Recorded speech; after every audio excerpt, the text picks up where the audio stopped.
What do you do when the family you're trying to build is ripped apart before your eyes? Avery had dreamed of her wedding day, but what should have been a celebration quickly turned into a nightmare. Her mother-in-law, Gwendolyn, publicly humiliated her, tearing her dress apart in front of their guests. But as she stood there in shock, one thing became painfully clear. This wasn't just a wedding, it was a battle for her place in the family. Stay tuned to see how Avery fights back against betrayal, and don't forget to subscribe for more powerful stories of strength and survival. The wedding reception was supposed to be a celebration, but everything unraveled in an instant. It wasn't the joyous occasion I had dreamed of. It was chaos. My mother-in-law, Gwendolyn, had just discovered I was pregnant before the marriage. I watched as her eyes narrowed, her face growing colder by the second. Slowly, she rose from her seat, and with every step, the room seemed to hold its breath. Then, in a flash of rage, she marched straight toward me, and in front of our stunned guests, she didn't just raise her voice. She grabbed the neckline of my dress and with one brutal motion, tore it apart. The room was filled with gasps. Shock spread like wildfire, murmurs of disbelief swarming around us. I stood there, frozen, humiliated beyond measure as the sound of fabric ripping echoed in my ears. The sting of it all was worse than I ever imagined. In that moment, I expected Preston, my husband, to stand up, to defend me, to make it clear that I belonged to him, that I was part of his family despite his mother's fury. But he didn't. He stood there, watching me with a blank expression, his face devoid of any emotion. Not a word, not a single gesture of reassurance. I was left alone, exposed, shamed in front of everyone. Even his father did nothing, just watching quietly as if he were some passive spectator in the midst of a performance. But what no one knew was that this wouldn't be the end. No, the storm was just beginning, and I was ready to fight. My name is Avery, and this is my story. It's a story of betrayal and heartbreak, but also of discovering the strength I never knew I had. Growing up was a struggle. After losing my parents at a young age, my grandparents took me in. They did the best they could, but we were never well off. I quickly learned that life was unfair, that if I wanted something, I had to fight for it. I threw myself into my studies, determined to build a better future. My dream was to become an accountant, but I ended up as a software developer instead. The financial security I longed for was within reach in the tech field, and by the time I hit my late 20s, I had landed a good job at a firm in a small town in Ohio. I thought I was on my way to building a stable life. Then I met Preston Hastings. He seemed like everything I had ever hoped for. Handsome, confident, from a wealthy family with successful businesses. Our romance was swift and passionate, sweeping me off my feet. I thought I had finally found a place where I belonged, a future with him, where all my dreams would finally come true. But everything changed the day I found out I was pregnant. I was terrified, excited, and hopeful that Preston would feel the same way. I still remember the day I told him. We were sitting in my modest apartment, and I could barely get the words out. "Preston, I have something important to tell you. I'm pregnant." His reaction wasn't the joy I had anticipated. His face drained of color, and he began pacing the room. "How could this happen? I'm not ready to be a father!" His voice was filled with panic, and my heart shattered. I fought to keep calm, trying to reassure him. "We can figure it out together," I said softly. "We can plan a future." After what felt like an eternity of silence, he finally calmed down and, to my relief, promised to marry me. But that promise came with a price I would soon understand. Gwendolyn Hastings was a woman used to control. She ran the family like a ruthless businesswoman, cold and calculated. When she found out I was pregnant, her fury was unmatched. I'll never forget the first time she confronted Preston about me. She looked me up and down with such disdain that it felt like her eyes were cutting me to pieces. "She's a nobody," Gwendolyn spat, her voice laced with venom. "You can't marry her. Think about the family's reputation." Despite Preston's efforts to calm her, she made it clear. I was never going to be welcome. She wanted nothing to do with me. But Preston, always the charming diplomat, promised me that everything would be fine, that we would go ahead with the wedding, that everything would work out. I wanted to believe him. I had to believe him. I should have known better. I should have seen the signs. The day of the wedding arrived, and instead of being a joyous occasion, it felt like I was marching into battle. The wedding ceremony went smoothly enough, but at the reception, the truth came out.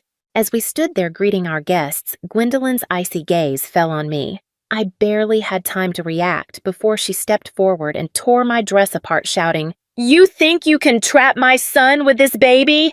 You will never be part of this family." The silence that followed was deafening. Guests stared, horrified, as I tried to hold the shredded fabric together, my cheeks burning with shame. But the worst part wasn't Gwendolyn's outburst. It was Preston's silence, his unwillingness to stand up for me.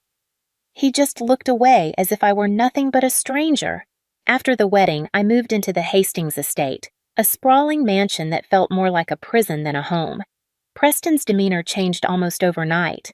He became distant, hiding behind the pressures of his family's expectations.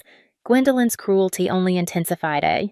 She belittled me at every turn, calling me a gold digger and questioning the paternity of my child. "Maybe you've been lying about this baby all along," she would hiss, her voice like venom. "Preston deserves better." Each day I felt more isolated, but I stayed, believing that I could make this work, that somehow Preston would change. It wasn't until I gave birth to my son, Finn, that I realized how trapped I truly was. Holding Finn in my arms, I knew I had to find a way out. That's when Wyatt and Paige, two friends I met at a local community group, entered my life. Wyatt was a kind-hearted man in his early 40s with a limp from an old injury, and Paige, his sister, was a nurse's aide. They became my lifeline, offering me support when I had none. "Avery, you're stronger than you think," Wyatt would say whenever I felt overwhelmed. "You can build your own family. You don't need to rely on them." Their words gave me hope, and I began to imagine a life where I wasn't under Gwendolyn's thumb. But just when I thought I could begin to rebuild, Gwendolyn escalated her attacks. One evening, I overheard her speaking to Preston, her voice cold and calculating. "You need to put your foot down or you'll lose everything. She'll take this baby and ruin your life." Preston's reply left me stunned. "I don't know what to do, Mom," he said, his voice tinged with helplessness. "What am I supposed to do?" I knew then that I had to protect Finn. If I didn't act now, Gwendolyn would take everything from me. With Wyatt and Paige's help, I began collecting evidence, documenting every insult, every threat, every calculated attempt to undermine my role as a mother. When the day of the custody hearing arrived, I was terrified. Gwendolyn walked in, dressed to perfection, with a smile that said she had already won, but I didn't waver. I stood my ground, presenting my case with every ounce of strength I had fought so hard to find. When the judge's gavel came down, granting me full custody of Finn, I felt the chains break for the first time. "This isn't over, Avery," Gwendolyn hissed as we left the courtroom. "Maybe not," I replied, pulling Finn close to me, "but I will always fight for him." In the months that followed, I began rebuilding my life from the ground up. I found a small house, one that I filled with love and laughter, and I watched Finn grow stronger every single day. With Wyatt and Paige by my side, I built a new family, a family founded on trust and support. I was no longer just surviving, I was thriving. And for the first time in my life, I felt truly free. Gwendolyn may have tried to destroy me, but she underestimated one thing. I am a fighter, and I will always protect what's mine. But Gwendolyn's threats were far from empty. Even though I had won custody of Finn, I knew she wouldn't let me live in peace. For weeks, rumors swirled, whispers in the community telling me she was plotting a way to undermine the court's decision. "She's not going to give up," Wyatt warned me one day over coffee, his brow furrowed with concern. I could see the worry etched across his face. "You need to stay vigilant." "I know," I murmured, my eyes flicking down to Finn, who was playing quietly beside me. The thought of losing him sent a chill down my spine.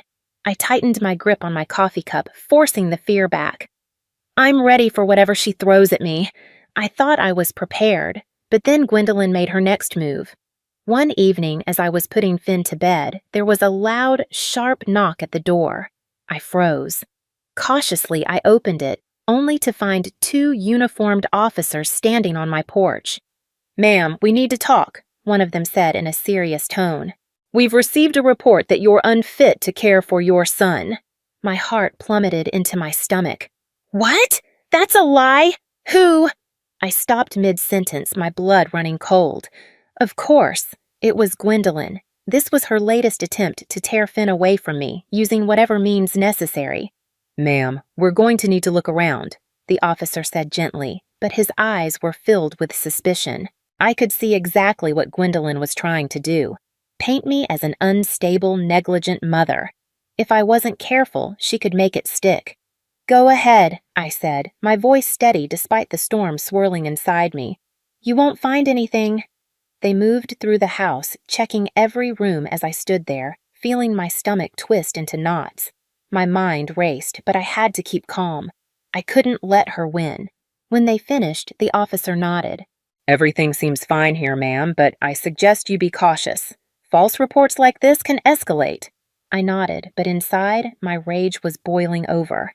Gwendolyn had crossed a line, and I knew this wouldn't be the last time she tried to tear me down.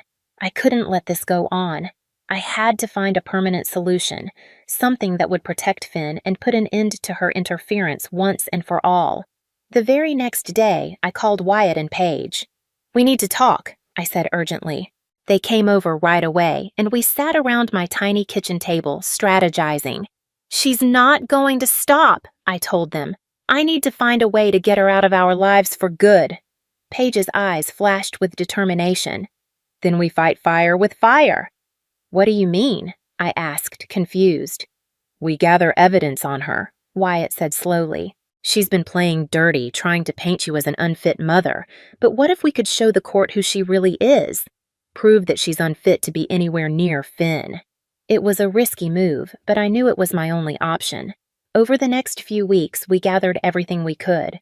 Recordings of her phone calls, videos of her erratic behavior, even testimonies from former employees who had seen her lose her temper in dangerous ways. Slowly, we built a case against her. The day we presented it to the judge, Gwendolyn looked furious. "You think you can turn my own tactics against me?" she hissed, her eyes blazing with rage. "This isn't about tactics, Gwendolyn," I said calmly, holding my head high. "This is about protecting my son from a dangerous influence." The judge reviewed the evidence carefully. His gaze focused as he read through the documents. By the time he finally spoke, I could barely breathe. Based on the evidence provided, his voice was firm, unwavering. "I am issuing a restraining order against Gwendolyn Hastings, effective immediately. She is to have no contact with the child, Finn Hastings, or his mother, Avery Porter." I nearly collapsed with relief. The battle was finally over. Gwendolyn let out a furious shriek as the gavel came down, but it didn't matter. I had won. Finn was safe. In the months that followed, life slowly began to return to a sense of normalcy. I found a new job in a small town, determined to build a fresh start for Finn and me, far away from Gwendolyn's reach. Wyatt and Paige helped me move, their support never wavering, as solid as always. One sunny afternoon, as I watched Finn play in our new backyard, something I hadn't felt in a long time washed over me. Peace. Gwendolyn had tried to tear me apart, but I was still standing, stronger than ever. I had faced her darkness and come out the other side not just as a survivor, but as a warrior. Wyatt and Paige sat beside me on the porch, laughing, enjoying the simple pleasures of life. They had become my chosen family, people I could count on no matter what. Blood didn't matter. What mattered was loyalty, love, and the unbreakable bond formed by facing adversity together. As the sun dipped lower, casting a golden glow over the yard, I turned to Wyatt. "I couldn't have done this without you." He smiled gently, his eyes kind. "You didn't need me, Avery. You had the strength all along. I just reminded you of it." Tears filled my eyes, tears of joy. For the first time in so long, I felt like I had truly found my place in this world. I wasn't just a mother struggling to survive anymore. I was a woman who had fought for her family and won. Gwendolyn may have lost the battle, but she had taught me something crucial: that I could face the worst and still stand tall. I would carry the scars of this journey, but I would wear them with pride. They were proof that I was unbreakable. I glanced at Finn, his laughter ringing out as he chased a butterfly around the yard. "We're going to be okay, baby," I whispered softly. "We're going to be more than okay." No matter what the future held, I knew one thing for certain. I was finally free to build the life I had always dreamed of for myself and for my son. We had weathered the storm, and now, at last, the skies were clear. Together, we would forge a new path, one filled with love, strength, and the promise of brighter days ahead. In the months following the court ruling, life gradually settled into a peaceful rhythm. I found a cozy house in a quiet neighborhood, far from the chaos of the Hastings estate. Each morning, I watched Finn grow stronger. His laughter filled our home with warmth, a sound I never took for granted.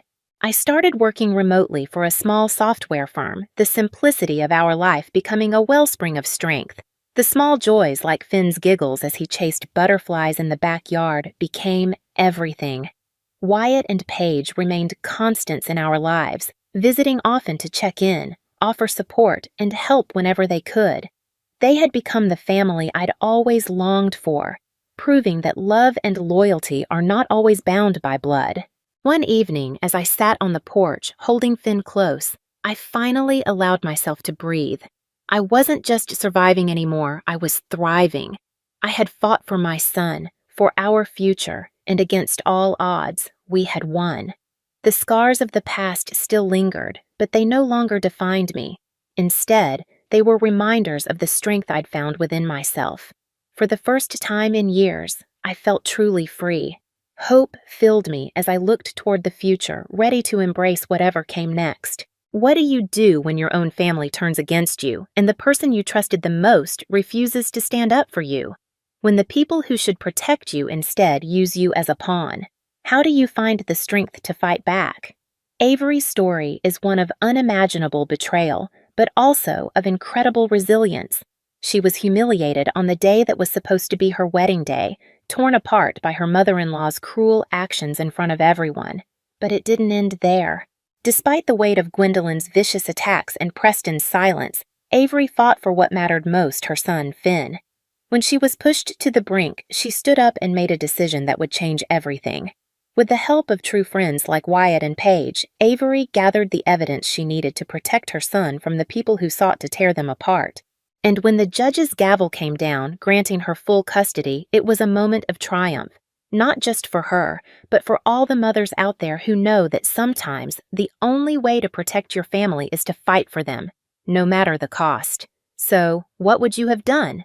Would you have stayed silent, hoping things would improve? Or would you have fought back, no matter how hard it got? Let's talk about it in the comments. And if you found Avery's story inspiring, don't forget to like, subscribe, and stay tuned for more.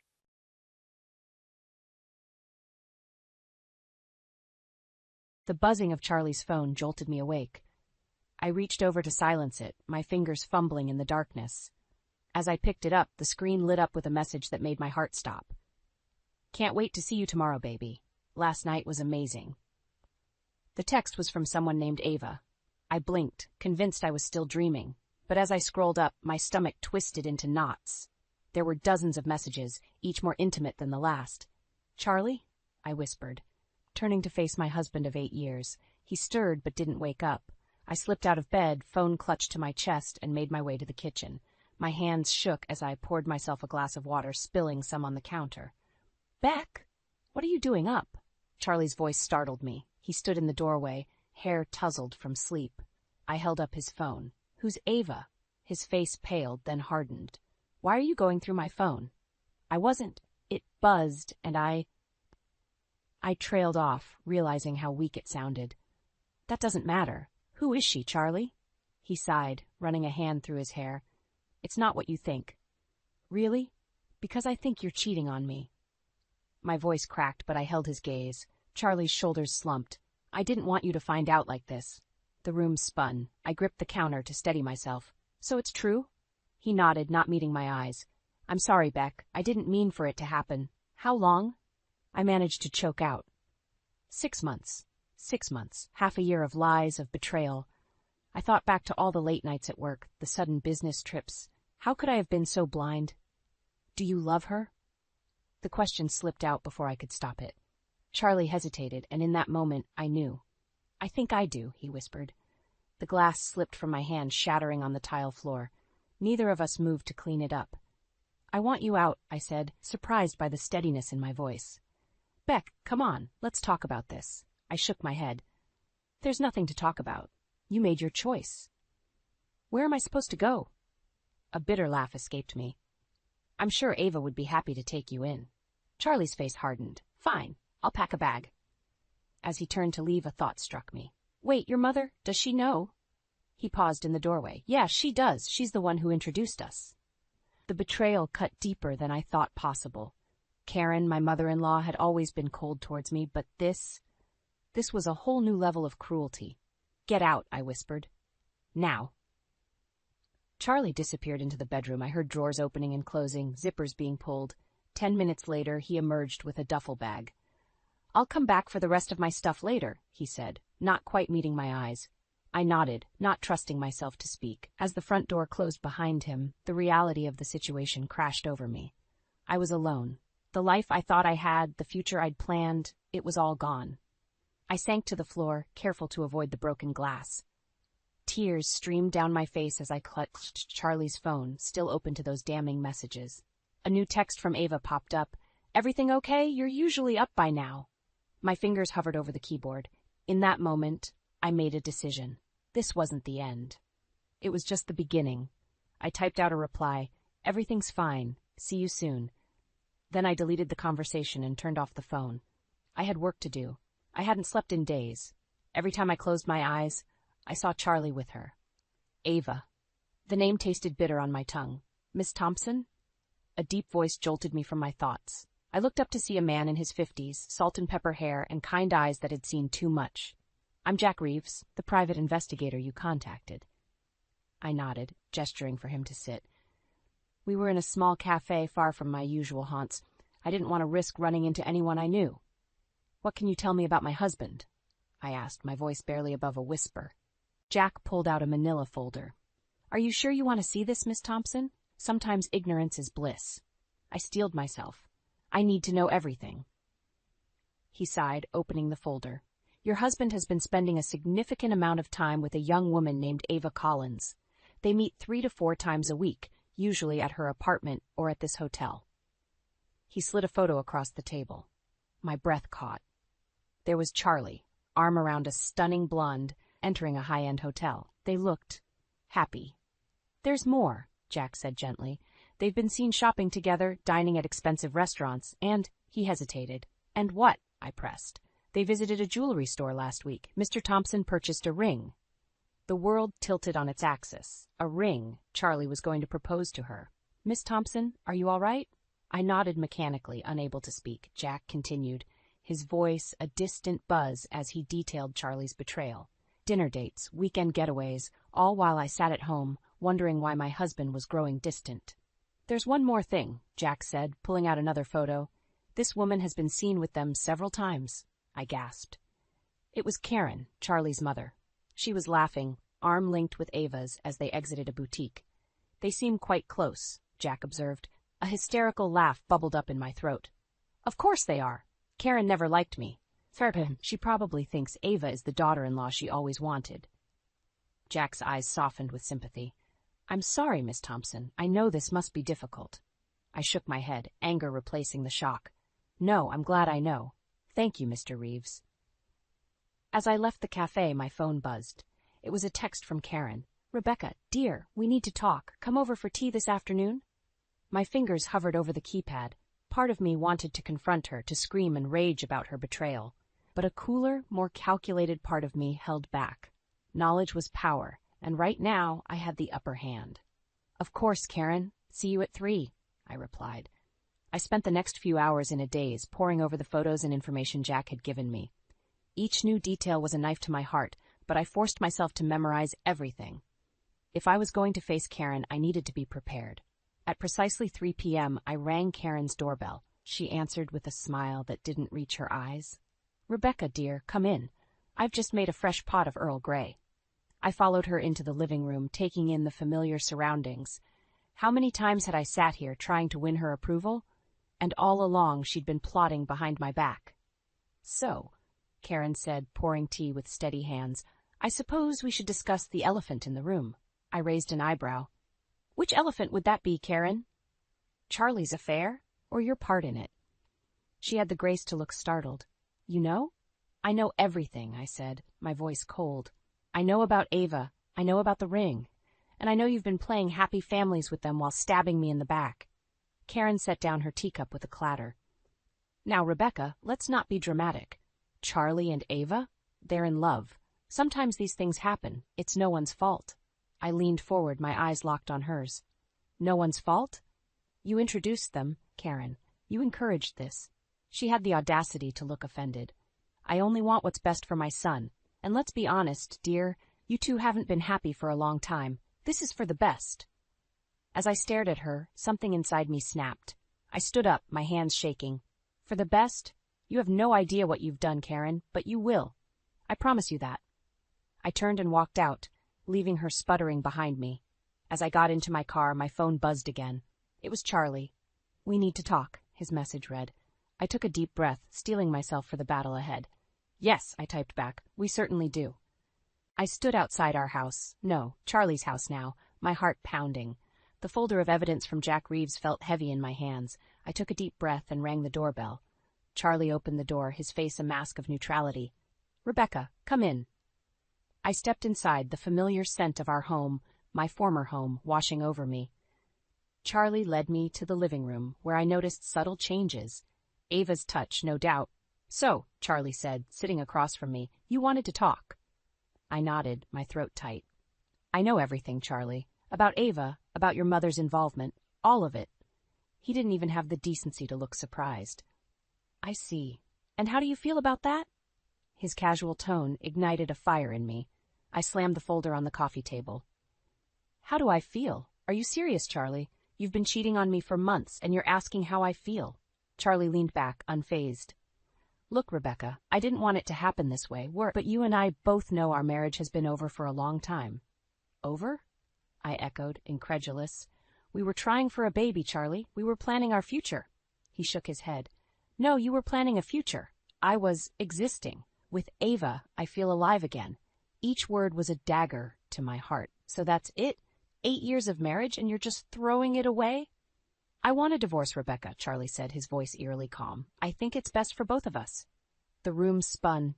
I gripped the armrest, trying to steady myself. Both of us? Or just you and your new family? Charlie's eyes flashed with anger for the first time. Don't bring my mother into this. She only wants what's best for me. I laughed bitterly. Oh, I'm sure she does, and I'm sure Ava is everything she ever wanted in a daughter-in-law, right? Leave Ava out of this, Charlie snapped. This is between you and me. Is it? I countered. Because from where I'm standing, it looks like you, Ava, and your mother have been quite the team. Charlie stood up abruptly. I'm not going to sit here and be attacked. I've made my decision, Rebecca. I want a divorce, and I hope we can handle this like adults. Something in me snapped. I rose to face him, my voice low and dangerous. Like adults? You've been sneaking around behind my back, lying to my face, and now you want to handle this like adults? What do you want from me? Charlie shouted, his composure finally cracking. An apology? Fine. I'm sorry I fell out of love with you. I'm sorry I found happiness with someone else. Is that what you want to hear? Tears stung my eyes, but I refused to let them fall. What I want is for you to look me in the eye and tell me why. Why wasn't I enough? Why couldn't you just talk to me instead of betraying me? Charlie's shoulders sagged. I don't know, Rebecca. I couldn't do it anymore. The pressure, the disappointment every month when you weren't pregnant, it was killing me. His words hit me like a physical blow. So this is my fault because I couldn't give you a child? That's not what I... Get out, I whispered. Charlie blinked. What? Get out! I screamed, grabbing the nearest object, a framed photo of our wedding day, and hurling it at him. It shattered against the wall as Charlie ducked. Rebecca, calm down. No, you don't get to tell me to calm down, I seethed. You want a divorce? Fine, but don't you dare try to pin this on me. You're the one who broke us, Charlie. You and your precious Ava and your interfering mother. Charlie's face hardened. Fine. I'll have my lawyer contact you. I hope you'll be more reasonable then. As he stormed out, slamming the door behind him, I collapsed onto the couch. The house felt cavernous, echoing with the ghosts of our shattered marriage. My phone buzzed. A text from Karen. I heard you spoke with Charlie. Let's meet and discuss this civilly. I stared at the message, a cold determination settling over me. They thought they had won, that I would just roll over and accept defeat. They had no idea what was coming. I sat in the sterile waiting room of Dr. Patel's office, my hands trembling as I flipped through an outdated magazine.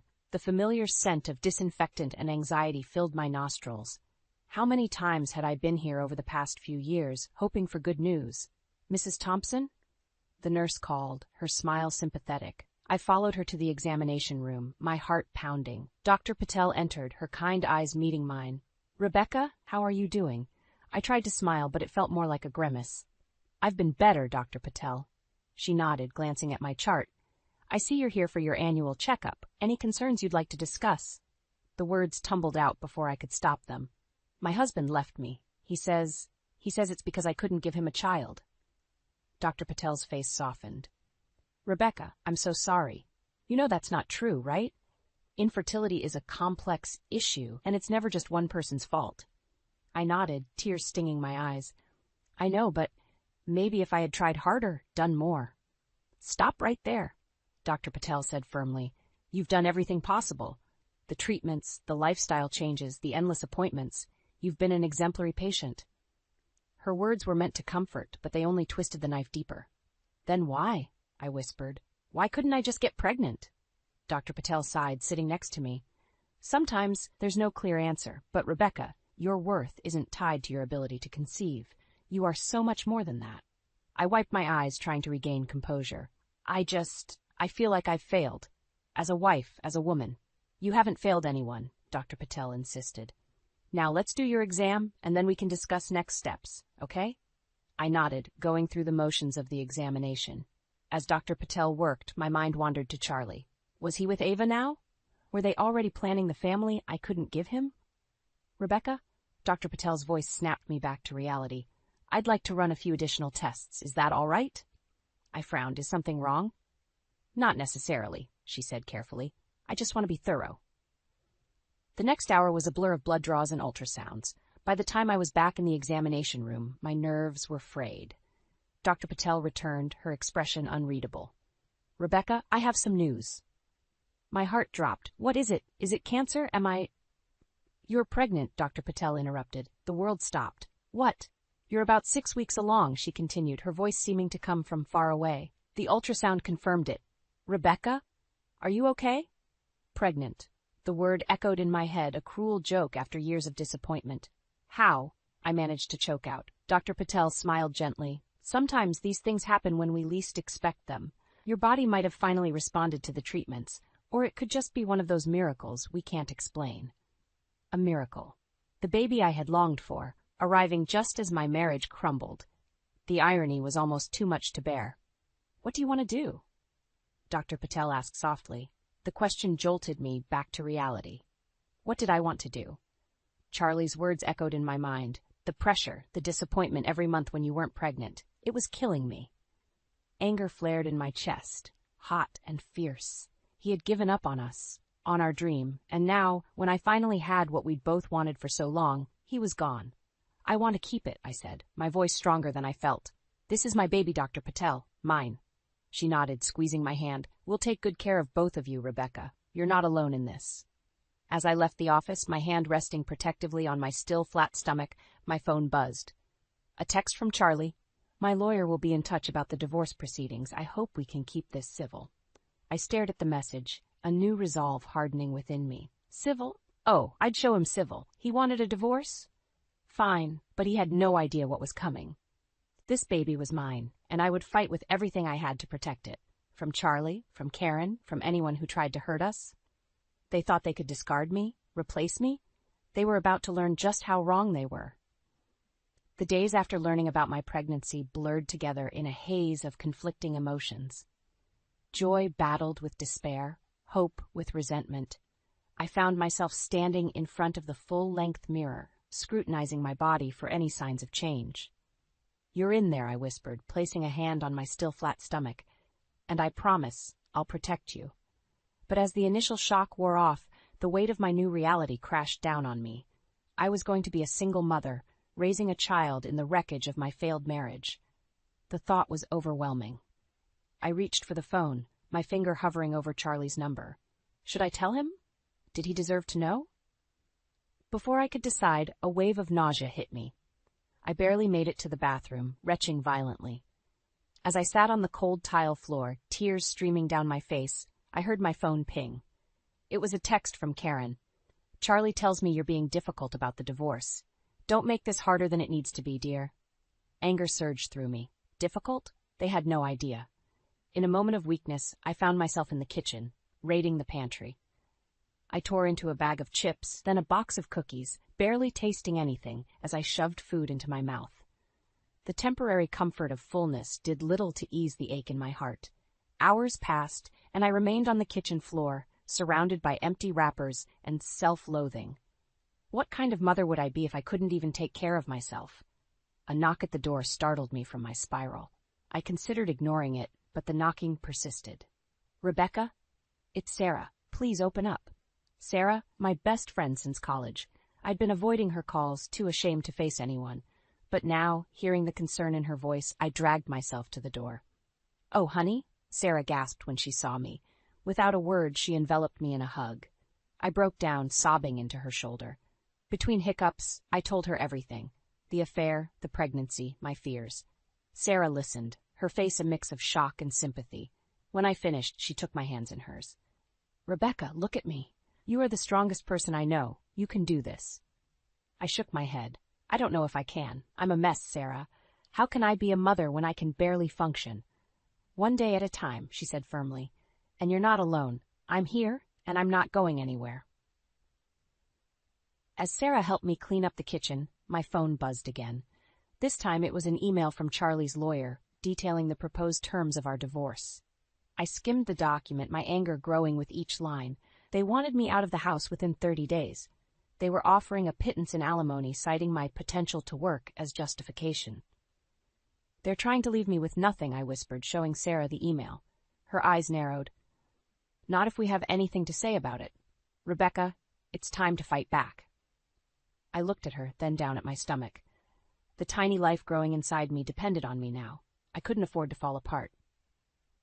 "You're right," I said, straightening my shoulders. No more wallowing. No more hiding. I picked up my phone, dialing a number I'd saved but never thought I'd use. "Hello, this is Rebecca Thompson. I need to speak with the best divorce lawyer in the city. It's urgent." As I hung up, a sense of calm washed over me. For the first time in weeks, I felt a glimmer of hope. "What are you going to do?" Sarah asked. I met her gaze, a determined smile on my face. "I'm going to take back my life, and I'm going to make damn sure this baby has everything it needs, with or without Charlie." The path ahead was uncertain, filled with legal battles and emotional minefields. But as I placed a protective hand on my stomach, I knew one thing for sure. I was done being a victim. It was time to become a fighter. My hands shook as I smoothed down my blouse, the slight swell of my belly barely noticeable at 12 weeks. I took a deep breath, steeling myself for the confrontation ahead. Charlie had agreed to meet me at his house to discuss the divorce terms. Little did he know I was about to turn his world upside down. The doorbell rang, and I opened it to find Charlie standing there, looking annoyingly composed. "Rebecca," he nodded, stepping inside. "Charlie," I replied, my voice steady despite the storm raging inside me. "Let's sit down. We have a lot to discuss." He followed me to the living room, where my lawyer Amanda was waiting. Charlie's eyebrows shot up. "I thought this was going to be a private conversation." "Oh, it will be?" I assured him. "Amanda is just here to make sure everything's official." Charlie's jaw tightened, but he sat down across from us. "Fine, let's hear your terms." I exchanged a glance with Amanda, who gave me an encouraging nod. It was now or never. First, Charlie," I began, my heart pounding. "I'm pregnant." The color drained from his face. "What? How? When?" "It doesn't matter how or when," I cut him off. "What matters is that this changes everything." Charlie leaned forward, his voice low. Is it mine? The question stung, but I refused to let him see how much it hurt. Yes, Charlie, it's yours, the baby you've always wanted, remember? He ran a hand through his hair, looking shell-shocked. I can't. You can, and you will, I said firmly. Now, let's talk about our new arrangement. Amanda pulled out a document, sliding it across the coffee table. We've prepared a revised divorce agreement, taking into account the child support and alimony adjustments necessitated by Rebecca's pregnancy. Charlie's eyes widened as he skimmed the paper. This is insane. You can't possibly expect me to agree to this. Oh, but I do, I said, leaning forward. You see, Charlie, you don't get to walk away from this. You wanted a child so badly that you were willing to throw away our marriage. Well, congratulations, you're going to be a father. And what about Ava? He sputtered. We're planning a life together. We can't just... I don't care about your plans with Ava, I interrupted, my voice ice cold. This is about our child, a child who deserves every opportunity, every advantage. And you're going to provide that whether you like it or not. Charlie stood up abruptly, pacing the room. This is blackmail? You can't force me to be a father if I don't want to be. I'm not forcing you to be anything, I replied calmly. I'm simply ensuring that our child is taken care of financially. Whether you choose to be involved is up to you. He whirled on me, his face contorted with anger. And what about my mother? You can't keep her from her grandchild. I stood up, matching his intensity. Watch me. Karen lost any right to be in this child's life when she conspired behind my back. She's as much to blame for this mess as you are. You vindictive bitch, Charlie hissed. You won't get away with this. Amanda cleared her throat. Mr. Thompson, I'd advise you to watch your language. Everything said here can be used in court. Charlie deflated, sinking back into his chair. I need time to think, to process all this. You have 48 hours, I said, my voice unwavering. After that, we move forward with or without your cooperation. As Charlie stumbled out of the house, looking defeated, a mix of emotions washed over me.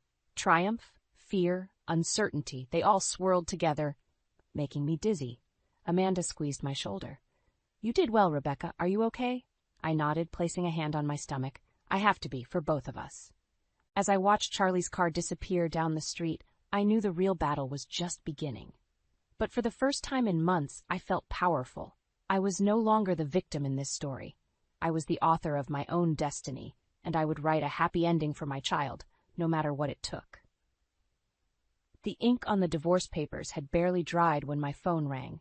Karen's name flashed on the screen, sending a jolt of anxiety through me. I hesitated, then answered. Rebecca, we need to talk. Karen's voice crackled through the speaker, sharp and demanding. I took a deep breath, steeling myself. About what, Karen? Don't play coy with me. Charlie told me everything. How dare you try to keep my grandchild from me? I gripped the phone tighter, anger rising in my chest. Your grandchild? The one you didn't think I could have? The one you replaced me for? That's ancient history, Karen snapped. This is about family now. I have rights. You have nothing. I interrupted, my voice ice cold. You lost any right to this child when you conspired with Charlie and Ava behind my back. There was a pause, then Karen's tone turned sickeningly sweet. Rebecca, dear, let's be reasonable. We can work this out, for the baby's sake, I laughed bitterly. Oh, now you care about the baby? Where was that concern when you were introducing Charlie to his new girlfriend? I'm coming over, Karen declared. We need to discuss this face to face. Before I could protest, she hung up. Panic set in as I realized she was on her way. I paced the living room, one hand on my swollen belly, trying to calm myself. The doorbell rang sooner than I expected. I opened it to find not just Karen, but Charlie and Ava standing there too. What is this? I demanded, blocking the doorway. Charlie stepped forward, his face a mask of determination. We're here to talk about our child, Rebecca. All of us. The audacity of it all hit me like a physical blow. Our child? There is no our anymore, Charlie. You made sure of that. Ava, looking uncomfortable, tried to speak. Rebecca, we just want... I don't care what you want, I snapped. None of you have any say in this. Karen pushed past me into the house, the others following. I felt cornered, outnumbered in my own home. Now let's discuss this civilly, Karen said, sitting down as if she owned the place. We're proposing shared custody. Charlie and Ava will be the primary caregivers, of course, but you'll have visitation rights. The room spun. I steadied myself against the wall, disbelief and rage warring inside me. Are you out of your mind? You think you can just waltz in here and take my baby? Charlie had the decency to look ashamed. Beck, be reasonable. You can't do this alone. We can provide a stable home. 2 parents. 2 parents? I exploded. You mean the man who abandoned me and the woman he cheated with? That's your idea of stability? Ava flinched, but Karen pressed on. Think about what's best for the child, Rebecca. A loving family, financial security. Stop, I shouted, my voice breaking. Just stop. You don't get to decide what's best. None of you do. I turned to Charlie, tears stinging my eyes. You didn't want this baby when you thought I couldn't have one. You don't get to want it now. To Ava, you were fine breaking up a marriage. Don't pretend to care about my child's well-being. And finally, to Karen, and you orchestrated this whole thing. You don't get to play the doting grandmother now. My hands shook as I pointed to the door. Get out, all of you, before I call the police. They hesitated, exchanging glances. Karen opened her mouth to argue, but Charlie put a hand on her arm. Let's go, Mom. We'll handle this through the lawyers. As they filed out, Charlie paused in the doorway. This isn't over, Rebecca. That's my child, too. I slammed the door behind them, sliding down to the floor as sobs racked my body. My hand cradled my belly protectively. It's okay, little one, I whispered through tears. Mommy's here, and I'm not going anywhere. As the adrenaline faded, fear set in. They weren't going to give up. This was just the beginning of a war, and I was terrifyingly outnumbered. But as I felt a tiny kick beneath my palm, I knew one thing for certain. I would fight with everything I had. For myself and for my baby. The real battle was just beginning. The courthouse loomed before me, its imposing facade a stark reminder of the battle ahead. My hand rested protectively on my now prominent belly as I took a deep breath, steeling myself for the final showdown. You ready? Sarah asked, squeezing my arm reassuringly. I nodded, unable to speak past the lump in my throat. As we climbed the steps, I spotted Charlie, Ava, and Karen huddled together, their faces set in grim determination. My lawyer, Amanda, met us at the entrance. Remember, she whispered, stay calm, no matter what they say. We have the law on our side. The courtroom was a blur of polished wood and hushed voices. As the judge entered, I felt the weight of my future and my child's pressing down on me. Your Honor, Karen's lawyer began, his voice dripping with false concern, we're simply asking for reasonable visitation rights for the father and grandmother of this unborn child. Miss Thompson's attempts to exclude them from the baby's life are vindictive and not in the child's best interest. I clenched my fists, fighting the urge to scream. Amanda stood, her voice steady and clear.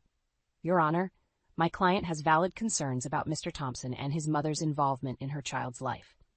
Their past actions, including Mr. Thompson's infidelity and Mrs. Karen Thompson's role in facilitating it, demonstrate a clear disregard for Ms. Rebecca Thompson's well-being. The arguments went back and forth, each word a dagger to my heart. I watched Charlie's face, searching for any sign of the man I once loved, but all I saw was a stranger, his eyes cold and determined. Finally, the judge spoke. I've heard enough. Given the circumstances and the evidence presented, I'm granting full custody to Miss Rebecca Thompson. Mr. Charlie Thompson will pay child support as outlined in the agreement. As for visitation rights, they will be at Miss Thompson's discretion, with the option for review in 1 year's time. The courtroom erupted in chaos. Karen leapt to her feet, her face contorted with rage. This is an outrage. You can't keep me from my grandchild. Order, the judge bellowed, banging his gavel. As the bailiff moved to restrain Karen, Charlie stood, his eyes meeting mine. For a moment, I saw a flicker of the man I once knew, regretful, maybe even a little lost. But then Ava touched his arm, and the moment was gone. Outside the courthouse, reporters swarmed us. Amanda fielded their questions while Sarah ushered me to the car. As we drove away, the enormity of what had just happened washed over me. It's over, I whispered, tears streaming down my face. We won. Sarah smiled, squeezing my hand. You won, Rebecca. You fought for yourself and your baby, and you won. The next few months passed in a whirlwind of preparation. As my due date approached, I found myself reflecting on the journey that had brought me here. The pain, the betrayal, the fear, It had all led to this moment. When the first contraction hit, I was ready. Hours later, as I held my daughter in my arms for the first time, I felt a love so fierce it took my breath away. "Hello, Lily," I whispered, tracing her tiny features with my finger. "It's just you and me, sweetheart, but we're going to be okay." As Lily grew, so did I. Each milestone, her first smile, her first steps, her first word, was a reminder of my strength. The woman who had once felt broken and betrayed was gone, replaced by someone stronger, wiser, and fiercely protective. Charlie tried to reach out a few times, but I held firm to the boundaries I'd set. Karen's attempts at reconciliation were met with the same resolve. This was my family now, small but mighty. On Lily's 5th birthday, as I watched her blow out her candles surrounded by friends and chosen family, I realized something profound. The journey that had once seemed like the end of my world had actually been the beginning of something beautiful. I caught my reflection in the window, seeing not just a mother, but a survivor. A woman who had faced her worst fears and come out stronger. As Lily ran to me, her arms outstretched and her face beaming, I knew that every battle, every tear, every moment of doubt had been worth it. This was our happily ever after, hard-won and precious. And as I hugged my daughter close, I silently thanked the woman I used to be for fighting so hard to become the woman I am now.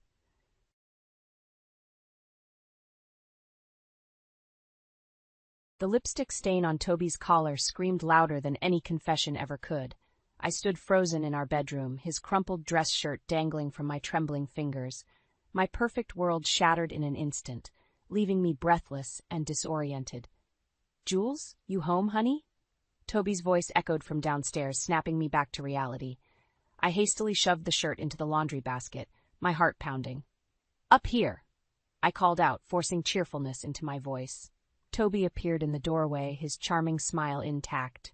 "There's my beautiful wife," he said, leaning in for a kiss. I turned my cheek at the last second, his lips grazing my skin. "How was work?" I asked, busying myself with folding laundry. Same old," he replied, loosening his tie. "Big presentation coming up next week. I might have to work late a few nights." My stomach churned. "Oh? Anything important?" Toby shrugged. "Just impressing the higher-ups. You know how it is." I nodded, not trusting myself to speak. The lies rolled off his tongue so easily it made me wonder how long this had been going on. "Hey, I was thinking," Toby said, wrapping his arms around my waist. "Why don't we have dinner with Mom and Dad this weekend? It's been a while since we've seen them." I stiffened in his embrace. "Sure, that sounds nice," I managed to say. "Great, I'll give them a call." He kissed the top of my head before heading to the shower. As soon as I heard the water running, I collapsed onto the bed, my mind racing. Maria and Donald, my in-laws who had become more like parents to me over the years. How could I face them knowing what I knew? The next day, I found myself sitting across from Maria at our favorite cafe, my hands wrapped around a steaming mug of coffee. "Julia, dear, you look troubled," Maria said, her kind eyes filled with concern. "Is everything all right?" I took a deep breath. "Maria, I think Toby's having an affair." The words hung in the air between us, heavy and suffocating. Maria's face paled, her hand flying to her chest. "Oh, Julia," she whispered. "Are you certain?"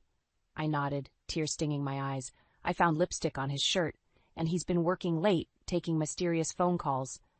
Maria reached across the table, squeezing my hand. "I'm so sorry, sweetheart. What are you going to do?" "I don't know," I admitted. "Part of me wants to confront him, but I'm scared, Maria. What if I'm wrong? What if I'm right?"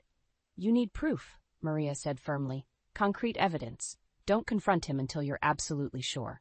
I nodded, grateful for her wisdom. "But how do I get that proof?" Maria's eyes sparkled with determination. "Leave that to me, dear. I may be retired, but I still have a few tricks up my sleeve." As we left the cafe, I felt a glimmer of hope. With Maria on my side, I knew I could face whatever came next.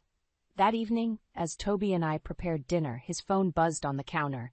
I glanced over, catching a glimpse of the screen before he snatched it up. "Nina?" I asked, trying to keep my voice casual. "Is that a new colleague?" Toby's face flushed. "Oh, yeah, new intern. Just asking about some paperwork." I nodded, turning back to the stove. My heart raced as I stirred the pasta sauce, my mind whirling with possibilities. Nina, I had a name now. It wasn't much, but it was a start. As we sat down to eat, Toby's phone buzzed again. He ignored it, but I could see the tension in his shoulders. "Aren't you going to get that?" I asked innocently. "It might be important." Toby shook his head. "It's probably just work.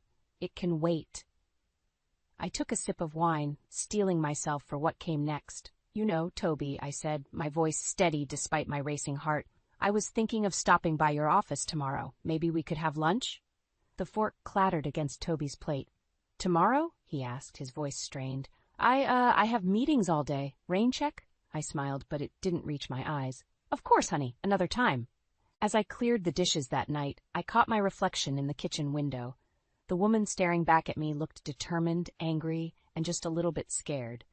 But most of all, she looked ready for a fight.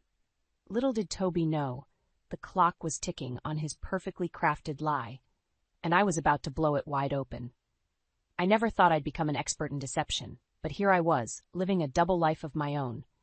By day, I was the devoted wife, smiling and supportive. By night, I was a detective, piecing together the shattered remains of my marriage. "Julia, honey, I'm heading out," Toby called from downstairs.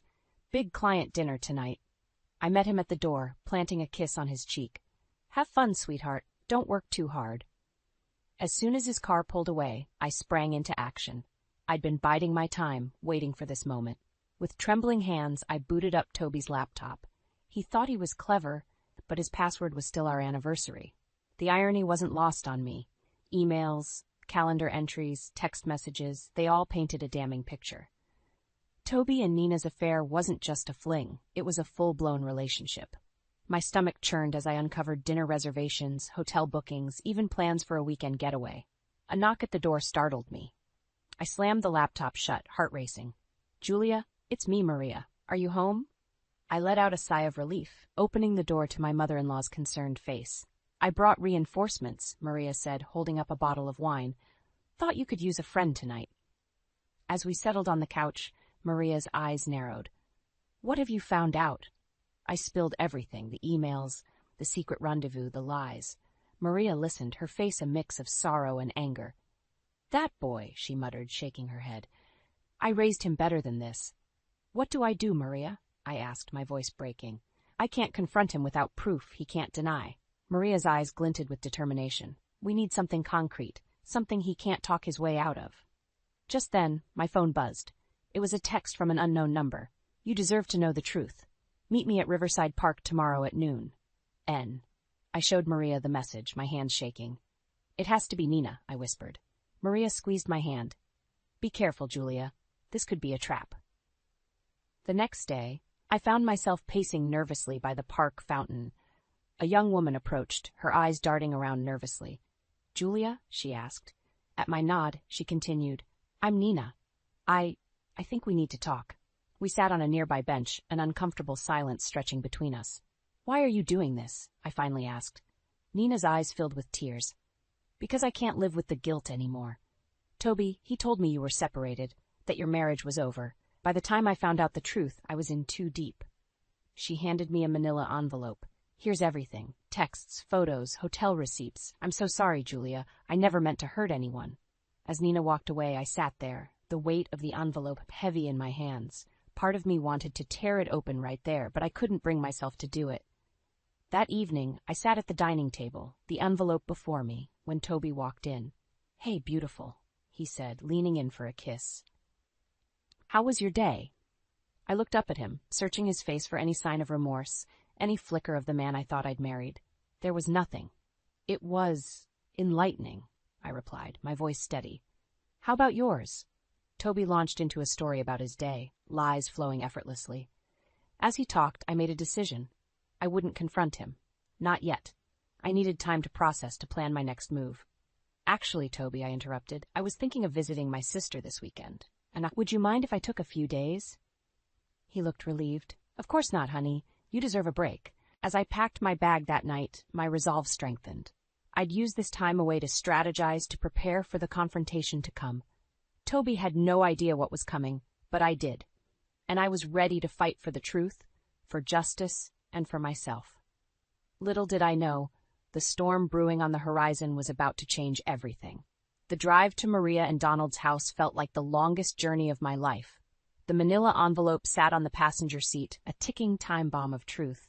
My hands gripped the steering wheel so tightly my knuckles turned white. As I pulled into their driveway, I saw Maria's concerned face peering out the window. She rushed out to meet me, enveloping me in a warm hug. "Oh, Julia," she murmured. "You look exhausted, dear. Come inside." Donald greeted me with a jovial smile, but his eyes held a hint of worry. "There's my favorite daughter-in-law. What brings you by on this fine day?" I took a deep breath, clutching the envelope to my chest. I have something I need to show you both." We settled in their cozy living room, the air thick with tension. With trembling hands, I opened the envelope and spread its contents on the coffee table. Maria gasped, her hand flying to her mouth. Donald's face darkened as he picked up a photo of Toby and Nina locked in an embrace. "I can't believe it," Donald whispered, his voice breaking. "Our boy, how could he do this?" Maria's eyes flashed with anger. "I'll tell you how. He's selfish, just like his father used to be." Donald's head snapped up. "What's that supposed to mean?" "Oh, don't act innocent, Donald," Maria retorted. "Remember Sandra from your office, 20 years ago?" I sat there, stunned, as years of buried resentment erupted between them. It was as if Toby's betrayal had ripped open old wounds, exposing the fragility of their own relationship. "Stop it," I shouted, surprising even myself. "This isn't about you. It's about Toby, and what we're going to do about it." The room fell silent. Maria and Donald looked at me, then at each other, shame coloring their faces. "You're right, Julia," Maria said softly. "I'm sorry. We're here for you, sweetheart. What do you need from us?" I took a deep breath. "I need your support. When I confront Toby, I can't do it alone. Will you stand with me?" Donald reached out, squeezing my hand. "Of course we will. Your family, Julia. No matter what happens with Toby, that won't change." As we discussed our plan, a weight lifted from my shoulders. I wasn't alone in this fight. I had allies, people who loved me and believed in me. Just as we were wrapping up, my phone buzzed. It was a text from Toby. "Surprise! Got off work early. Where are you? Thought we could have a nice dinner tonight." My heart raced. I showed the message to Maria and Donald. "It's time," Maria said, her voice steady. "Are you ready?" I nodded, a strange calm settling over me. "Let's do this." We drove to my house in separate cars, parking down the street to avoid tipping off Toby. As we approached the front door, I could see him through the window, pacing in the living room. I turned to Maria and Donald, their faces a mix of determination and sorrow. "Whatever happens in there," I said, "thank you for being here." Maria squeezed my arm. "We're right behind you, dear." With a deep breath, I unlocked the door and stepped inside. Toby's face lit up when he saw me, then quickly fell as Maria and Donald followed. "Mom? Dad? What's going on?" he asked, his voice wavering. I stood tall, looking him straight in the eye. "We need to talk, Toby, about Nina." The color drained from his face. In that moment, I saw the facade crumble, revealing the scared, guilty man beneath. "Julia, I can explain," he started, but I held up my hand. "No more lies, Toby," I said, my voice stronger than I felt. "It's time for the truth. All of it." As I closed the door behind us, I knew that whatever happened next would change our lives forever. The confrontation I had been dreading was finally here, and there was no turning back. The silence that followed my demand for truth was deafening. Toby's eyes darted between me, Maria, and Donald, panic etched across his face. I could almost see the gears turning in his head, desperately searching for a way out. "Julia, please," he finally said, his voice barely above a whisper. "Can we talk about this privately?" I shook my head, standing my ground. "No more secrets, Toby. Whatever you have to say, you can say it in front of your parents." Maria stepped forward, her eyes blazing with disappointment. "How could you, Toby? We raised you better than this." Toby's shoulders slumped in defeat. I'm sorry. It just happened. Nina and we—" "Don't you dare say it just happened," I interrupted, my voice shaking with anger. "Affairs don't just happen. You made a choice, Toby. Every single time." As the ugly truth spilled out, I watched the family I thought I knew crumble before my eyes. Donald sat heavily on the couch, his face ashen. Maria paced the room, alternating between comforting me and berating her son. Suddenly, Donald clutched his chest, gasping for air. "Dad?" Toby cried out, rushing to his father's side. "Donald!" Maria exclaimed, her anger instantly replaced by fear. I sprang into action, grabbing the phone to call 911. As we waited for the ambulance, I held Donald's hand, willing him to hold on. The paramedics arrived in what felt like hours, but was only minutes, whisking Donald away to the hospital. The ride to the emergency room was tense, filled with worried glances and unspoken accusations. As we sat in the waiting room, the weight of everything that had happened crashed down on me. I excused myself, needing a moment alone. In the hospital bathroom, I splashed cold water on my face, staring at my reflection in the mirror. The woman looking back at me seemed like a stranger, tired, angry, and scared. How had we gotten here? When I returned to the waiting room, I found Toby and Maria in a heated argument. "This is all your fault," Maria hissed, her voice low but intense. "If you hadn't been so selfish, your father wouldn't be in there fighting for his life." Toby's face crumpled. "Mom, I never meant for any of this to happen. I love Dad, I love Julia. Don't you dare say you love me," I cut in, my voice ice cold. "Love doesn't do this, Toby." Before he could respond, a doctor approached us. "Family of Donald Thompson?" We gathered around him, holding our breath. "Mr. Thompson has suffered a mild heart attack," the doctor explained. "We've stabilized him, but he'll need to stay for observation and possibly undergo some procedures." Relief washed over us, quickly followed by a new wave of tension. Donald was okay for now, but the crisis was far from over. As Maria went to see Donald, I found myself alone with Toby in the hallway. He reached for my hand, but I pulled away. "Julia, please," he begged. "We can work through this. I'll do anything." I looked at him, really looked at him, and felt nothing but a hollow ache where love used to be. "I don't think we can, Toby. Some things can't be fixed." Just then my phone buzzed. It was a text from Nina. "I heard what happened. I'm so sorry. There's more you need to know. Can we meet?" I stared at the message, my mind reeling. What more could there possibly be? Toby peered over my shoulder, his face paling as he saw the text. "Julia, don't." I cut him off, a strange calm settling over me. "I think it's time I heard Nina's side of the story, don't you?" As I walked away, leaving Toby standing alone in the sterile hospital hallway, I knew I was at a crossroads. Whatever Nina had to tell me could change everything. But I was done hiding from the truth, no matter how painful it might be. With trembling fingers, I typed a response to Nina. "Tomorrow, noon. Same place." As I hit send, I realized that this wasn't just about saving my marriage anymore. It was about saving myself. The park bench felt cold beneath me as I waited for Nina. My mind raced with possibilities, each more devastating than the last. What more could she possibly have to tell me? I spotted her approaching, her face a mask of guilt and apprehension. As she sat down, I noticed her hands trembling. "Julia," she began, her voice barely above a whisper. "Thank you for meeting me." I cut straight to the chase. "What else do I need to know, Nina?" She took a deep breath. "Toby, he's been embezzling from the company. He's been using the money to fund our relationship." The world seemed to tilt on its axis. I gripped the bench, trying to steady myself. "What? How do you know this?" Nina pulled out a USB drive. "I work in accounting. I noticed discrepancies. When I confronted Toby, he confessed. He swore he'd pay it back, but..." I took the drive, feeling its weight in my palm. It was more than just data. It was the final nail in the coffin of my marriage. "Why are you telling me this?" I asked, my voice hollow. Nina's eyes filled with tears. "Because I can't live with the guilt anymore. And because I'm pregnant." The words hit me like a physical blow. I stood up abruptly, needing to move, to breathe, to escape this nightmare. "Julia, wait," Nina called after me, but I was already walking away, my mind in chaos. I found myself at Maria and Donald's house, not even remembering the drive there.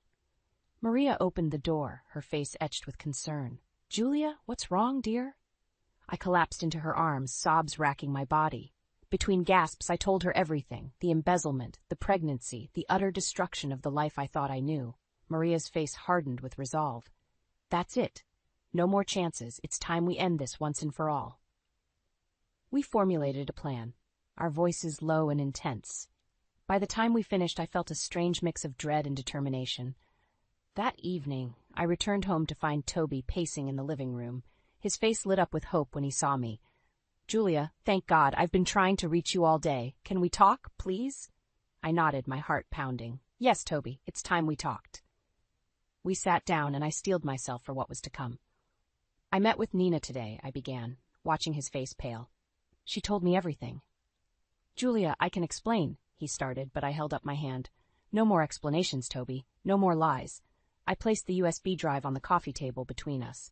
I know about the embezzlement, and I know about the baby. Toby's face crumpled, tears streaming down his cheeks. I'm so sorry, Julia. I never meant for any of this to happen. I love you. I swear I do. For a moment, I felt a flicker of the love we once shared, but it was quickly extinguished by the mountain of betrayal between us. If you ever loved me, Toby, you'll do the right thing now, I said, my voice steady. Turn yourself in. Take responsibility for your actions. His head snapped up, eyes wide with fear. What, Julia? No, I can't go to prison. Please, we can work this out. I'll pay back the money. I'll end things with Nina. Just give me one more chance. I stood up, feeling stronger than I had in months. No, Toby, there are no more chances. You have until tomorrow morning to turn yourself in. If you don't, I'll go to the police myself. As I walked out of the room, leaving Toby sobbing on the couch, I felt a weight lift from my shoulders. For the first time in months, I was taking control of my life. I packed a bag, knowing I couldn't stay in this house tonight. As I reached for my car keys, my phone buzzed with a text from Maria. Whatever happens, we're here for you. Stay strong. With a deep breath, I stepped out into the night, ready to face whatever tomorrow would bring. The old Julia might have been broken by this, but not anymore. I was stronger now, and I was ready to fight for the life I deserved. The morning sun barely peeked through the curtains when my phone buzzed. It was a text from Maria. He's gone. Toby's car isn't here. What do we do now? My heart raced as I dialed the police, my voice surprisingly steady as I reported Toby's embezzlement and disappearance. The next few hours passed in a blur of statements and questions, the living room transforming into an impromptu investigation hub. As I watched the officers leave, promising to keep me updated, a strange calm settled over me. I turned to Maria and Donald, who had arrived to support me through this ordeal. I can't stay here, I said, my decision crystallizing as I spoke. I need space. Time to figure out who I am without Toby. Maria nodded, understanding in her eyes. You're always welcome with us, dear. But I shook my head. Thank you, but I think I need to do this on my own. Donald, still pale from his recent health scare, reached out and squeezed my hand. You're stronger than you know, Julia. We're here if you need us. As I packed my bags, my phone rang. It was Nina. I hesitated before answering. Julia, I'm so sorry, she sobbed. Toby came to see me last night. He was frantic, talking about running away together. When I refused, he threatened me. I'm scared, Julia. My blood ran cold. Nina, listen to me. Go to the police. Tell them everything, and thank you for telling me the truth. After hanging up, I sat on the edge of the bed, our bed, overwhelmed by the weight of everything that had happened. In just a few days, my entire world had shattered. But as I looked around the room, at the life Toby and I had built together, I realized it had been built on lies. With renewed determination, I finished packing and headed downstairs. Maria and Donald were waiting, concern etched on their faces. Nina called, I explained. Toby threatened her when she refused to run away with him. I told her to go to the police. Maria's face hardened. That boy, I don't even recognize him anymore. As we stood there, grappling with the new reality of our family, my phone buzzed again. This time it was Toby. Julia, please. His voice was desperate. I can explain everything. Meet me at our spot in the park. One last time. I looked at Maria and Donald, torn between fear and a desperate need for closure. I have to go, I said. I need to end this once and for all. They protested, but I was resolute. I'll be careful, I promise, and I'll keep my phone on. The park was eerily quiet as I approached our old meeting spot, a secluded bench near the pond. Toby was already there, his usual polished appearance replaced by disheveled clothes and wild eyes. Julia, he breathed, reaching for me. I stepped back, maintaining distance. Why, Toby? I asked, my voice barely above a whisper. Why did you do it? He ran his hands through his hair, agitated. I never meant for it to go this far. The money, it started small, just to impress Nina. But then I couldn't stop. And now? He looked at me, desperation in his eyes. Come with me, Julia. We can start over, somewhere new. I still love you. For a moment, I saw a flicker of the man I had fallen in love with, but it was quickly overshadowed by the mountain of lies and betrayal between us. No, Toby, I said, my voice gaining strength. It's over. Turn yourself in. It's the only way to make this right. his face contorted with anger. "You don't understand. I can't go to prison. I won't." Before I could react, he lunged forward, grabbing my arm. I stumbled, my foot catching on a tree root, and suddenly I was falling, tumbling down the embankment towards the pond. As I hit the cold water, struggling to stay afloat, I heard Toby's panicked voice calling my name. But it was drowned out by the rushing in my ears and the terrifying realization that I was fighting for my life in more ways than one. The cold water shocked my system as I struggled to keep my head above the surface. Panic threatened to overwhelm me, but a surge of survival instinct kicked in. I heard splashing behind me. Toby had jumped in. "Julia!" he yelled, his voice tinged with desperation. "I'm sorry. I didn't mean." I ignored him, focusing on swimming towards the shore.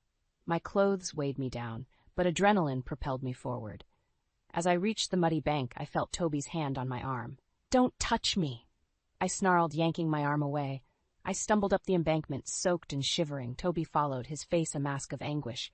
"Julia, please. I never meant for any of this to happen." Before I could respond, I heard sirens in the distance. Relief flooded through me as I saw Maria's car pull up, followed closely by a police cruiser. "Julia!" Maria cried, rushing towards me. "Are you all right? What happened?" As the police officers approached, I saw the fight leave Toby's eyes. He slumped to the ground, defeated.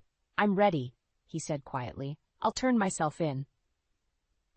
The next few hours passed in a blur of statements and medical checkups. By the time I was cleared to leave the hospital, the sun was setting. Maria insisted I stay with her and Donald, and I was too exhausted to argue. As we drove home, Maria filled me in on what had happened. "Nina went to the police," she explained. "She told them everything. The affair, the embezzlement, all of it. When we couldn't reach you, we feared the worst." I nodded, still processing everything. "What happens now?" Maria sighed.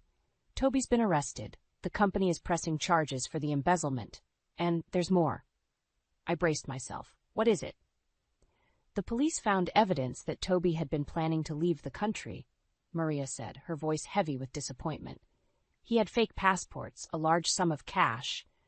He was going to abandon everything, Julia, including you." The weight of this final betrayal hit me like a physical blow. I had known our marriage was over, but this was the nail in the coffin. The next morning I woke with a newfound determination. I knew what I had to do. "I'm going to Toby's office," I announced over breakfast. Donald looked up from his newspaper, concern etched on his face. "Are you sure that's wise, Julia?" he asked gently. I nodded. "I need to do this, for myself." As I walked into the imposing office building, I felt a mix of emotions: anger, sadness, but most of all, resolve. I had spent years supporting Toby's career, standing in his shadow. It was time to step into the light. I marched straight to the CEO's office, ignoring the startled looks from Toby's former colleagues. His secretary tried to stop me, but I brushed past her. "Mrs. Thompson?" The CEO, Mr. Hartley, looked up in surprise. "I wasn't expecting—" "I know about everything," I interrupted, my voice steady. "The affair, the embezzlement, all of it. And I have proof." I placed the USB drive on his desk. Mr. Hartley's eyes widened as he realized what it contained. "Mrs. Thompson, I assure you, we had no idea." "I'm not here for explanations," I cut him off. "I'm here to make things right." For the next hour, I laid out everything I knew, not just about Toby's crimes, but about the company's lax oversight that had allowed it to happen. By the time I finished, Mr. Hartley looked shell-shocked. "What do you want?" he asked finally. I took a deep breath. This was it, the moment that would define my future. "I want a job," I said firmly. "Not as Toby's wife, but as someone who knows this company inside and out, someone who can help prevent this from ever happening again." Mr. Hartley studied me for a long moment, then nodded slowly. "I think we can arrange that, Mrs. Thompson." As I left the office, my head held high, I felt a weight lift from my shoulders. For the first time in months, I felt hope for the future. A future I would shape on my own terms. Little did I know the biggest challenge was yet to come. But this time, I was ready to face it head-on, 1 year. That's how long it had been since my world imploded. As I stood in front of the mirror, adjusting my blazer, I barely recognized the woman staring back at me. Gone was the meek, supportive wife. In her stood a confident, self-assured professional. My phone buzzed. A text from Maria. "Good luck today, dear. We're so proud of you." I smiled, grateful for the unwavering support of my former in-laws. Despite everything, they had stood by me, choosing integrity over blood ties. As I walked into the courthouse, my heels clicking against the marble floor, I felt a mix of emotions. Today was Toby's sentencing, the final chapter in our tumultuous story. I spotted Nina in the crowd, her belly swollen with pregnancy. Our eyes met, and she nodded slightly. We weren't friends, but we had reached an understanding. We were both victims of Toby's deception, and in a strange way it had bonded us. The courtroom fell silent as Toby was led in. He looked haggard, a shadow of the charismatic man I had married. As he passed, he caught my eye, his gaze pleading. I held his stare, unflinching. The judge's voice boomed through the courtroom. "Toby Thompson, you have been found guilty of embezzlement and fraud. Before I pass sentence, do you have anything to say?" Toby stood, his voice shaky. "Your Honor, I made terrible mistakes. I hurt the people I loved most, my wife, my parents, I glanced at Nina, my child. I can never undo the damage I've caused, but I'm truly sorry." As he spoke, I felt the last remnants of anger and bitterness melt away. In its place was something unexpected. Pity. The judge nodded solemnly. "Mr. Thompson, taking into account your guilty plea and cooperation with the authorities, I sentence you to 5 years in federal prison, followed by 3 years of supervised release."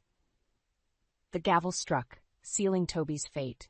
As he was led away, our eyes met one last time. In that moment, I saw regret, sorrow, and a flicker of the man I had once loved. Outside the courthouse, reporters swarmed, shoving microphones in my face. "Mrs. Thompson, how do you feel about the sentence?" I took a deep breath. "It's Miss Carter now," I corrected gently, "and I feel relieved. It's time to close this chapter and move forward." As the crowd dispersed, I felt a hand on my shoulder. It was Mr. Hartley, my new boss. "Julia," he said warmly, "I just wanted to say how impressed we've been with your work. The new compliance protocols you've implemented are revolutionary. The board has decided to promote you to Chief Compliance Officer." I stood there, stunned. "Thank you, sir. I don't know what to say." He smiled. "Say you'll accept, of course. We need more people like you, Julia. People with integrity and strength." As I drove home, my mind was whirling. So much had changed in a year. I had lost a husband but gained a career, self-respect, and a newfound strength I never knew I possessed. Maria and Donald were waiting at my apartment, champagne in hand. "To new beginnings," Donald toasted, his eyes twinkling. As we clinked glasses, I felt a surge of gratitude. These two had become more than in-laws. They were family in the truest sense. Later that night, as I stood on my balcony watching the city lights, I reflected on the journey that had brought me here. The pain, the betrayal, the fear, it had all led to this moment. I thought of the frightened, betrayed woman I had been a year ago. If I could talk to her now, I'd tell her to hold on, to trust herself. I'd tell her that sometimes the end of one story is just the beginning of a better one. As I gazed at the stars, I felt a sense of peace wash over me. The future was uncertain, but for the first time in a long time, I was excited to face it. I had weathered the storm and emerged stronger, wiser, and more resilient than ever. Tomorrow would bring new challenges, new opportunities, but tonight I celebrated my victory, not over Toby, not over circumstances, but over my own fears and limitations.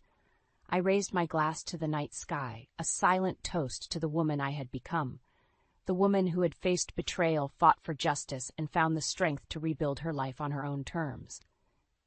This wasn't an ending, it was a new beginning, and I was ready for whatever came next.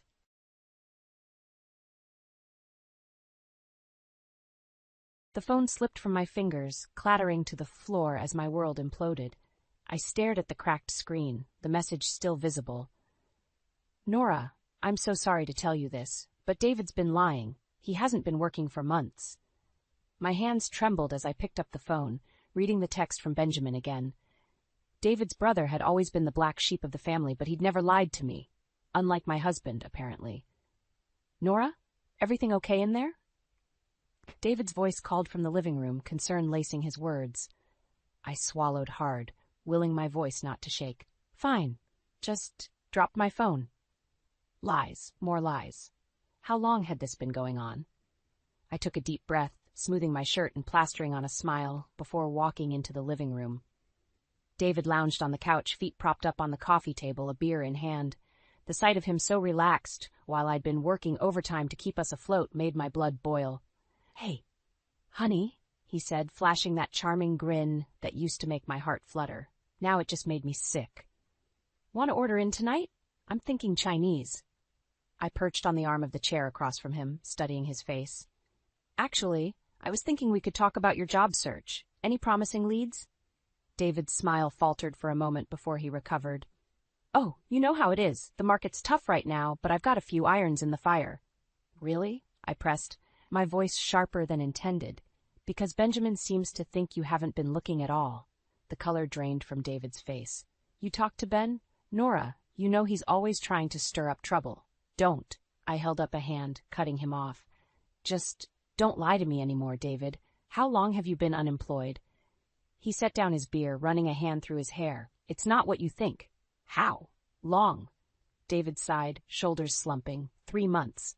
The room spun. That 3 months of lies, of watching me struggle to make ends meet while he sat at home. 3 months of his mother, Michelle, criticizing my inability to take care of her son properly. "Why?" I whispered, fighting back tears. "Why would you do this to us?"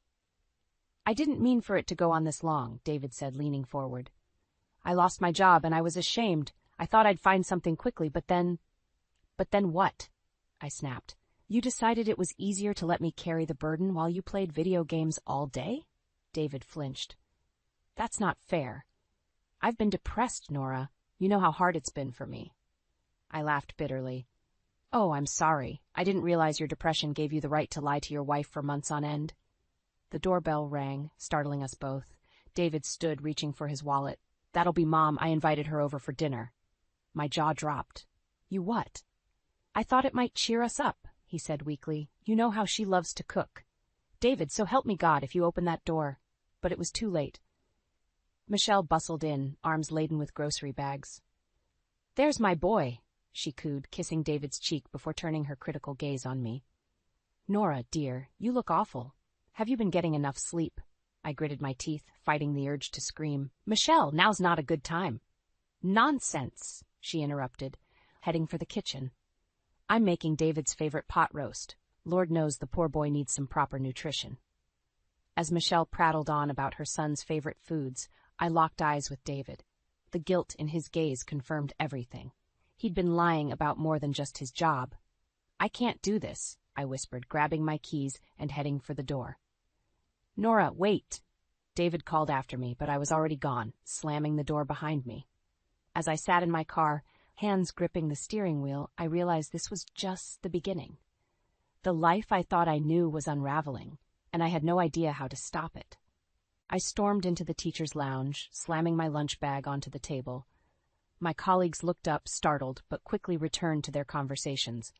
All except for Sarah, my closest friend at work. "Rough morning?" she asked, sliding into the chair next to me. I laughed bitterly. "You have no idea. David's mother is coming over for dinner tonight." Sarah winced. "Michelle, I thought you banned her after the Christmas disaster." "I did," I sighed, picking at my salad. "But apparently, my husband has decided that my feelings don't matter anymore." Before Sarah could respond, my phone buzzed.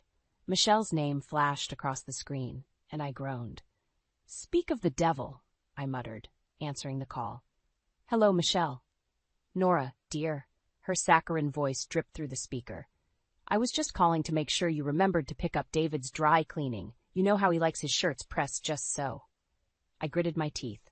"Michelle, David can pick up his own dry cleaning. I'm at work." "Oh, that's right," she clucked. "I forget you insist on working. It must be so difficult for David not having a proper homemaker for a wife." My knuckles turned white as I gripped the phone. "I have to go, Michelle. I'll see you at dinner." I hung up before she could respond, my hands shaking with rage. Sarah touched my arm.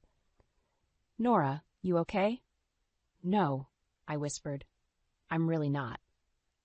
The rest of the school day passed in a blur. As I pulled into our driveway that evening, I steeled myself for the battle ahead. The smell of roasting meat hit me as soon as I opened the front door. "There you are," Michelle called from the kitchen. "I was beginning to worry you'd forgotten about us." I found her at the stove, stirring a pot while David set the table. He gave me a sheepish smile, which I ignored. How thoughtful of you to start dinner, Michelle," I said, my voice dripping with sarcasm. "I'm sure David appreciates having his mommy take care of him." Michelle turned, her eyes narrowing. Well, someone has to, dear. Lord knows you're too busy with your little job to properly care for my son. My little job? I sputtered. You mean the one that's been paying all our bills for the past 3 months? David's head snapped up. Nora, please. No, David. I cut him off. I'm done pretending everything's fine. Your mother needs to know the truth. Michelle looked between us, confusion etched on her face. What truth? David, what is she talking about? I laughed humorlessly. Go ahead, David. Tell your mother how you've been lying about having a job. Tell her how you've let me struggle to keep us afloat while you sit around all day. The color drained from Michelle's face. Is this true, David? David hung his head. Mom, I can explain. Oh, I'm sure you can, I snapped. Just like you can explain why you keep spending money we don't have on fancy dinners with your mother. Michelle gasped. David, you told me those dinners were business meetings. They were, David protested weakly. Sort of. I was networking. I shook my head in disbelief. Networking? Is that what you call drinking expensive wine and complaining about your horrible wife? Michelle bristled. Now, see here, Nora. I won't have you speaking to my son that way. If you were a better wife, perhaps he wouldn't be in this situation. Something inside me snapped. Get out, I said, my voice low and dangerous. Excuse me, Michelle sputtered. I said, get out, I shouted, pointing at the door. Both of you. I can't do this anymore. David reached for me. Nora, please, let's talk about this. I jerked away from his touch. There's nothing left to say, David. I want you and your mother out of this house. Now. As they gathered their things, Michelle muttering about ungrateful daughters-in-law, I sank onto the couch, my head in my hands. The door closed behind them, and for the first time in months I allowed myself to cry. My phone buzzed, and I looked down to see a text from Benjamin. How'd it go? Did you confront him? I took a shaky breath, typing out my response. It's over, Ben. I kicked them both out. His reply came quickly. Good, you deserve better, Nora. Both of you do. Both of us? What did he mean by that? As I stared at the cryptic message, a horrible suspicion began to form in my mind. There was more to this story than I realized, and I was determined to uncover the truth. I stared at the pregnancy test in my trembling hands, the 2 pink lines mocking me. This couldn't be happening. Not now, not with everything falling apart around me. A knock at the bathroom door made me jump. Nora, you okay in there? David's voice called out, concern lacing his words. I quickly shoved the test into my pocket. Fine. I called back, my voice higher than usual. Just a minute. I splashed water on my face, trying to compose myself before facing my husband. When I opened the door, David was leaning against the wall, arms crossed. You've been in there for 20 minutes, he said softly. What's going on? I brushed past him, heading for the kitchen. Nothing. I'm fine. David followed, his brow furrowed. Nora, please, talk to me. I know things have been tense lately, but I whirled around, anger suddenly bubbling up. Tense? That's what you call this? You've been lying to me for months, David. Your mother treats me like dirt, and now... I trailed off, my hand unconsciously moving to my stomach. David's eyes widened. Now what? Nora, are you... I nodded, tears spilling over. I'm pregnant. The silence that followed was deafening. David stumbled backward, sinking into a chair. But how? I mean, we've been trying for so long. I know, I whispered. Believe me, I know. David reached for my hand, but I pulled away. This is wonderful news, isn't it? He asked, his voice uncertain. I laughed bitterly. Is it? We can barely afford to feed ourselves, David. How are we supposed to raise a child? I'll get a job, he said quickly. I promise. Nora, I'll start looking today. I shook my head. You've been saying that for months. Why should I believe you now? Before David could respond, my phone buzzed. A text from Benjamin. We need to talk. Can you meet me at the coffee shop on 5th? I grabbed my keys. I have to go. David stood, reaching for me. Nora, wait, we need to discuss this. There's nothing to discuss, I snapped. You lied to me, David, for months, and now I don't know if I can trust anything you say. I stormed out, leaving David calling after me. 20 minutes later, I slid into a booth across from Benjamin. His face was grim. What's going on, Ben? I asked, my stomach churning. What did you mean when you said both of us deserve better? Benjamin sighed, running a hand through his hair. Nora, there's something you need to know about David and Michelle. My blood ran cold. What about them? They've been... Benjamin hesitated. They've been embezzling money from the family business. That's why David lost his job. He wasn't fired. He quit before he could be caught. The room spun. I gripped the edge of the table, trying to steady myself. That's not possible. David wouldn't. He did, Benjamin said softly, and Michelle's been helping him cover it up. That's where all the money for those fancy dinners has been coming from. Tears stung my eyes. Why are you telling me this? Benjamin reached across the table, squeezing my hand. Because you deserve to know the truth, and because I can't stand by and watch them destroy you anymore. I pulled my hand away, suddenly feeling suffocated. I have to go. I can't process this right now. As I stood to leave, Benjamin called out, Nora, wait, there's more. I turned back, dreading what he might say next. Michelle's been pressuring David to leave you, he said, his voice barely above a whisper. She thinks you're holding him back, and David, he's been considering it. The world tilted on its axis. I stumbled out of the coffee shop, gasping for air. My phone buzzed incessantly. Texts from David asking where I was, if I was okay. But all I could think about was the life growing inside me, and the web of lies that surrounded us. How could I bring a child into this mess? As I sat in my car, hands gripping the steering wheel, I made a decision. It was time to take control of my life, with or without David. And the first step was facing the truth, no matter how painful it might be. I stood in the doorway of our bedroom watching David adjust his tie in the mirror. The sight of him dressing up made my stomach churn. Another networking dinner? I asked, my voice dripping with sarcasm. David's eyes met mine in the reflection. Nora, please, not now. Then when, David? I snapped, stepping into the room. When are we going to talk about the fact that you're spending money we don't have on fancy dinners while I'm working overtime to keep us afloat? He turned to face me, his expression a mix of guilt and defiance. I told you, these dinners are important. I'm making connections, trying to find a new job. I laughed bitterly. Right? And I suppose your mother's presence at every single one of these networking events is just a coincidence? David's jaw clenched. Mom knows people. She's helping me. Helping you what? Spend our savings? I pulled out my phone, pulling up our bank statement. Look at this, David. Look at what you've spent in the last month alone. His eyes widened as he scrolled through the list of charges. Expensive restaurants, high-end clothing stores, even a spa day, all while I'd been buying generic brands and skipping lunch to save money. I didn't realize, he mumbled. Didn't realize. I snatched the phone back. How could you not realize? We're barely making ends meet, and you're living it up with your mother like nothing's wrong. David ran a hand through his hair, his composure cracking. You don't understand. She's been helping me through this. She understands what I'm going through. And I don't? I felt tears stinging my eyes. I'm your wife, David. I'm the one who's supposed to be supporting you, not your mother. He looked away, unable to meet my gaze. It's different with Mom. She doesn't judge me. The words hit me like a slap. And I do? Is that what you think?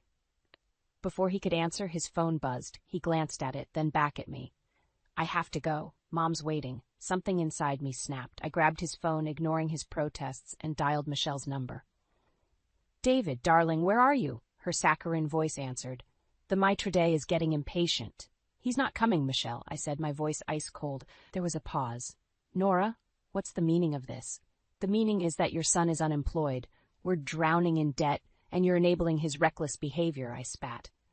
No more fancy dinners, no more shopping sprees. It stops now. I hung up before she could respond, tossing the phone back to a stunned David. Nora, he whispered, what have you done? What you should have done months ago, I replied. I'm taking control of our finances, starting now. David's face darkened. You had no right to do that. Mom was just trying to help. Help? I laughed incredulously. David, open your eyes. She's not helping. She's destroying us. He shook his head, grabbing his keys. I can't deal with this right now. I'm leaving. As he stormed out, I called after him. If you walk out that door, don't bother coming back. The slam of the front door was his only response. I sank onto the bed, my hand unconsciously moving to my still flat stomach. The baby. In all the chaos, I'd almost forgotten. My phone buzzed with a text from Benjamin. How are you holding up? Have you told David about the embezzlement yet? I stared at the message, my mind reeling. The embezzlement, the baby, David's betrayal. It was all too much. With shaking hands, I dialed a number I never thought I'd need to use. Amelia and Albert Cohen's residence, my mother's warm voice answered. "Mom," I choked out, tears finally spilling over. "I need help." There was a pause, then her voice filled with concern. "Nora, sweetheart, what's wrong?" I took a deep breath, steeling myself for what came next. "Everything, Mom. Everything's wrong. Can I come home?" As I waited for her response, I knew one thing for certain. My life was about to change dramatically, and there was no going back. I stared at the final notice in my hands, the bold red letters screaming "Past due" across the top. Our electricity was about to be cut off, and David's unemployment benefits had just run out. The walls of our once cozy home seemed to close in around me. "David!" I called out, my voice sharp with panic. "We need to talk, now." He shuffled into the living room, eyes bloodshot from another late night of networking with his mother. "What is it, Nora? I'm not feeling great." I thrust the notice at him. "This is what it is, David. We're about to lose power because you can't be bothered to look for a real job." He blinked at the paper, then shrugged. "Mom will help us out. She always does." "No," I said, snatching the notice back. "No more handouts from Michelle. You need to find a job, David, today." He scoffed, flopping onto the couch. "It's not that easy, Nora. The job market is tough right now." "The job market is always tough for people who don't bother looking," I snapped. "I've been carrying us for months, David. Months. And now with the baby coming." "The baby," he interrupted, sitting up straighter. "That's right. Maybe we should reconsider." I froze, my hand instinctively moving to my stomach. "Reconsider what?" David couldn't meet my eyes. "Well, you know, given our financial situation, maybe now isn't the best time for a baby." The room spun. I gripped the back of a chair to steady myself. Are you suggesting what I think you're suggesting?" He shrugged, still not looking at me. "It's just something to think about. Mom agrees that." "Your mother knows." I cut him off, my voice rising. "You told your mother about our baby before we even decided what we're doing?" David finally looked up, his expression defensive. "She's family, Nora. She has a right to know." "I'm your wife," I shouted, tears stinging my eyes. "This is our decision, not hers." Just then my phone buzzed, a text from Benjamin. "Nora, we need to talk. It's about the company finances. David's in deeper than you know." I looked from the phone to my husband, who was now pacing the room, muttering about how I never understood him. In that moment, something inside me hardened. "David," I said, my voice eerily calm, "I need you to tell me the truth. Right now. What really happened with your job?" He stopped pacing, his face paling. "What do you mean?" "I mean," I said, stepping closer, "that I know about the embezzlement. I know you weren't fired. You quit before you could be caught." David's mouth opened and closed like a fish out of water. How did you?" "It doesn't matter," I cut him off. "What matters is that you've been lying to me, about everything, and now you want me to give up our baby because you can't face the consequences of your actions?" He reached for me, his eyes pleading. "Nora, please. You don't understand. Mom and we had a plan. We were going to fix everything."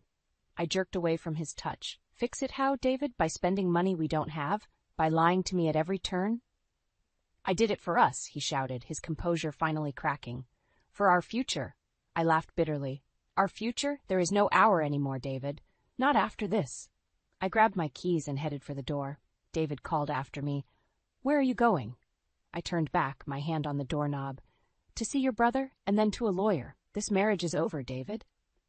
As I slammed the door behind me, I heard David's anguished cry. But for the first time in months, I felt a sense of clarity.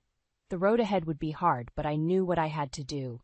For myself and for my baby, I had to break free from David's web of lies, no matter the cost. I stumbled through the front door, exhausted from another long day of teaching. The house was eerily quiet, and a sense of dread washed over me. Something was off. "David?" I called out, my voice echoing through the empty rooms. As I rounded the corner into the living room, I froze. There, sitting on our couch like she owned the place, was Michelle, and beside her, looking sheepish, was David. "What's going on?" I asked, my voice tight with suspicion. David stood, wringing his hands. "Nora, honey, we need to talk." Michelle chimed in, her saccharine voice grating on my nerves. "It's about Harold, dear. He's passed away." I blinked, trying to process the information. David's father dead? I'm so sorry, I managed to say. When did this happen? 2 days ago, David replied, not meeting my eyes. The funeral's tomorrow. My mind reeled. 2 days. Why was I just hearing about this now? Before I could voice my confusion, Michelle spoke again. The thing is, dear, she said, her eyes glinting with something that made my skin crawl, I can't bear the thought of living alone in that big house, so David and I have decided. We've decided that Mom should come live with us. David finished, his words hitting me like a physical blow. The room spun. I gripped the doorframe to steady myself. You?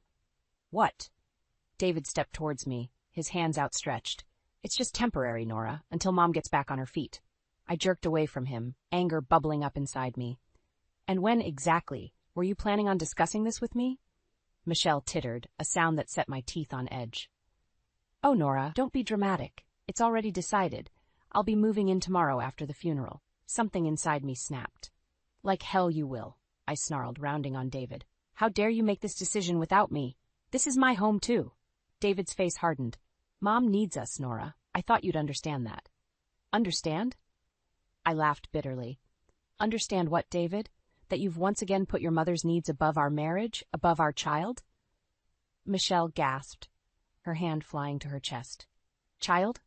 David, you didn't tell me? Because it's none of your business, I shouted, beyond caring about propriety. Just like it's none of your business where you live. You are not moving in here, Michelle. End of discussion. David grabbed my arm, his grip tight. Nora, that's enough. Mom's staying, and that's final. I wrenched my arm free, fury coursing through me. No, David, what's final is this marriage. I'm done. The room fell silent. Michelle's mouth hung open in shock, while David stared at me, his face a mix of anger and disbelief. You don't mean that, he whispered. I do, I replied, my voice steady despite the trembling in my hands. I'm tired of being second best, David. I'm tired of your lies, your manipulations, and your complete disregard for my feelings. I turned to Michelle, who was now smirking triumphantly. And you, I spat, you can have him. You've always wanted to be the most important woman in his life. Congratulations, you've won. With that, I stormed out of the room, heading straight for our bedroom. I could hear David calling after me, but I ignored him as I began throwing clothes into a suitcase. As I zipped up the bag, David appeared in the doorway. Nora, please, he begged. Don't do this. We can work it out. I shouldered past him, pausing only to slip off my wedding ring. I placed it on the dresser, the soft clink seeming to echo in the tense silence. There's nothing left to work out, David, I said, my voice barely above a whisper. It's over. As I walked out the front door, I could hear Michelle consoling David, her voice sickly sweet. Don't worry, darling. She'll come to her senses. But as I climbed into my car, tears finally spilling down my cheeks, I knew there was no going back. The life I had known was over, and it was time to face an uncertain future. Alone, but finally free. My hands shook as I gripped the manila envelope containing the divorce papers. After weeks of agonizing and late-night consultations with my lawyer, it was finally time. I took a deep breath and knocked on the door of what used to be my home. David answered, his eyes widening at the sight of me. Nora, what are you doing here? I thrust the envelope at him. It's over, David. I want a divorce. He stared at the papers, his face paling. You can't be serious, Nora. Please, let's talk about this. There's nothing left to talk about, I said, my voice steadier than I felt. I've given you chance after chance. I'm done. Michelle's voice called from inside. David? Who's at the door? I tensed as she appeared behind him, her eyes narrowing when she saw me. Oh, it's you. Come to beg for forgiveness, have you? Actually, I said, meeting her gaze, I've come to serve your son with divorce papers. Michelle's gasp of outrage was almost comical. David, you can't let her do this, after everything we've done for her? I laughed bitterly. Everything you've done for me? You mean lying, manipulating, and destroying our marriage? David finally found his voice. Nora, you're not thinking clearly. What about the baby? The baby will be better off without your toxic influence, I snapped. I'm filing for full custody. Michelle lunged forward, her face contorted with rage. You ungrateful little. David held her back. Mom, please, let me handle this. I took a step back, my hand instinctively moving to protect my stomach. There's nothing to handle, David. It's over. Sign the papers. He shook his head, his expression hardening. No, I won't let you destroy our family over a misunderstanding. Misunderstanding? I felt my anger rising. You lied about your job, embezzled money, and chose your mother over me at every turn. That's not a misunderstanding, David. That's a pattern of betrayal. Michelle scoffed. Oh, please. You're overreacting. David was just trying to protect you. Protect me? I rounded on her. By lying? By stealing? By undermining our marriage at every opportunity. David reached for me, his eyes pleading. Nora, please. I love you. We can work this out. I jerked away from his touch. No, David, we can't. I don't trust you anymore, and I certainly don't trust her. Michelle's face turned an alarming shade of red. How dare you, after everything I've done for this family? You've done nothing but tear us apart, I shouted, years of pent-up frustration finally boiling over. You've manipulated David, belittled me, and now you're living in my house like you own it. Well, guess what? It's over. I'm done with both of you. David's expression darkened. If that's how you feel, then fine. But don't expect me to make this easy for you. I'll fight you every step of the way. I felt a chill run down my spine, his words. This wasn't the man I married. This was someone else entirely. Someone cold, manipulative, and dangerous. Do your worst, I said, my voice low and steady. But remember, I know everything. About the embezzlement, about your lies. Are you sure you want to drag this out in court? David's face paled, and I saw a flicker of fear in his eyes. Good. He should be afraid. I turned to leave, but Michelle's voice stopped me. You'll regret this, Nora. No one walks away from this family unscathed. I looked back at them. David, shell-shocked and angry, Michelle, triumphant and smug. In that moment, I knew I'd made the right decision. Goodbye, David, I said softly. I'll have my lawyer contact you about the next steps. As I walked away, I heard the door slam behind me. My hands were shaking, and tears stung my eyes, but I felt lighter than I had in years. The road ahead would be hard, but for the first time in a long time, I felt hope. I climbed into my car, one hand resting on my stomach. It's just you and me now, little one, I whispered. But we're going to be okay. I promise. As I drove away from my old life, I knew the battle was far from over. But I was ready to fight. For myself, for my baby, and for the future we deserved. My phone buzzed incessantly, a barrage of texts from David flooding the screen. I took a deep breath, steeling myself for what I knew would be our final conversation. We need to talk, I typed, my fingers trembling. His response was immediate. Come home, we can work this out. I laughed bitterly. Home.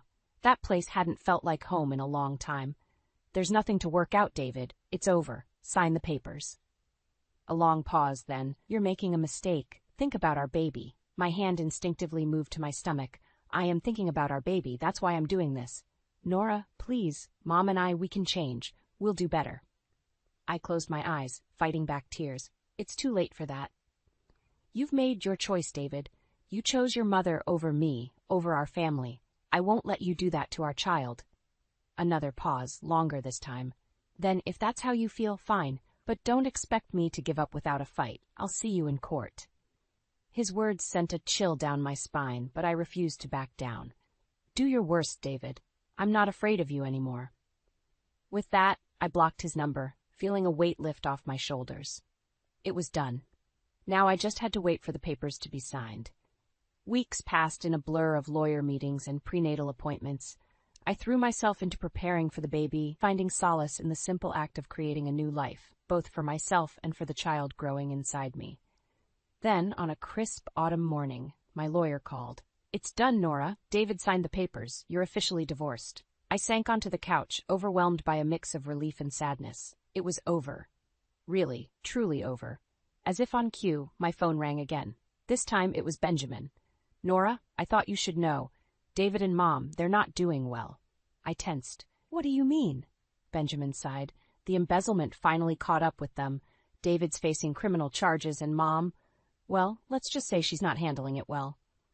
A part of me felt vindicated, but another part ached for the man I once loved. I'm sorry to hear that, Ben.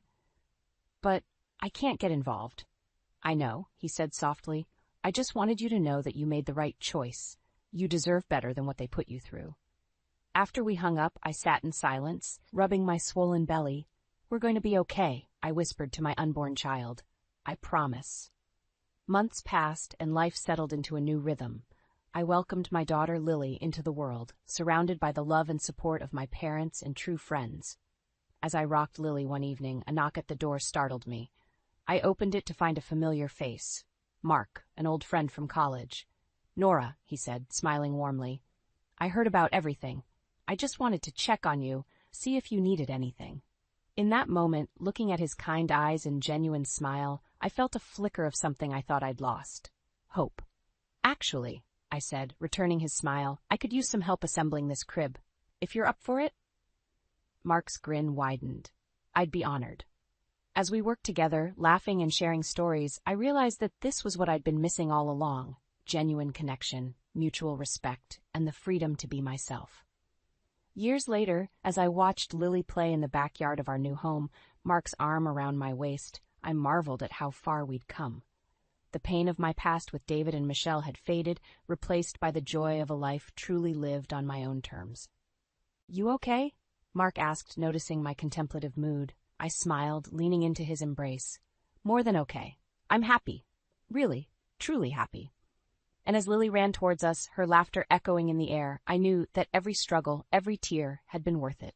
This was the life I was meant to live, surrounded by love, free from manipulation and lies, and filled with the simple joys of family and self-respect. I had survived the storm and emerged stronger for it. And now, with my daughter in my arms and a partner who truly valued me by my side, I was ready to embrace whatever the future might hold.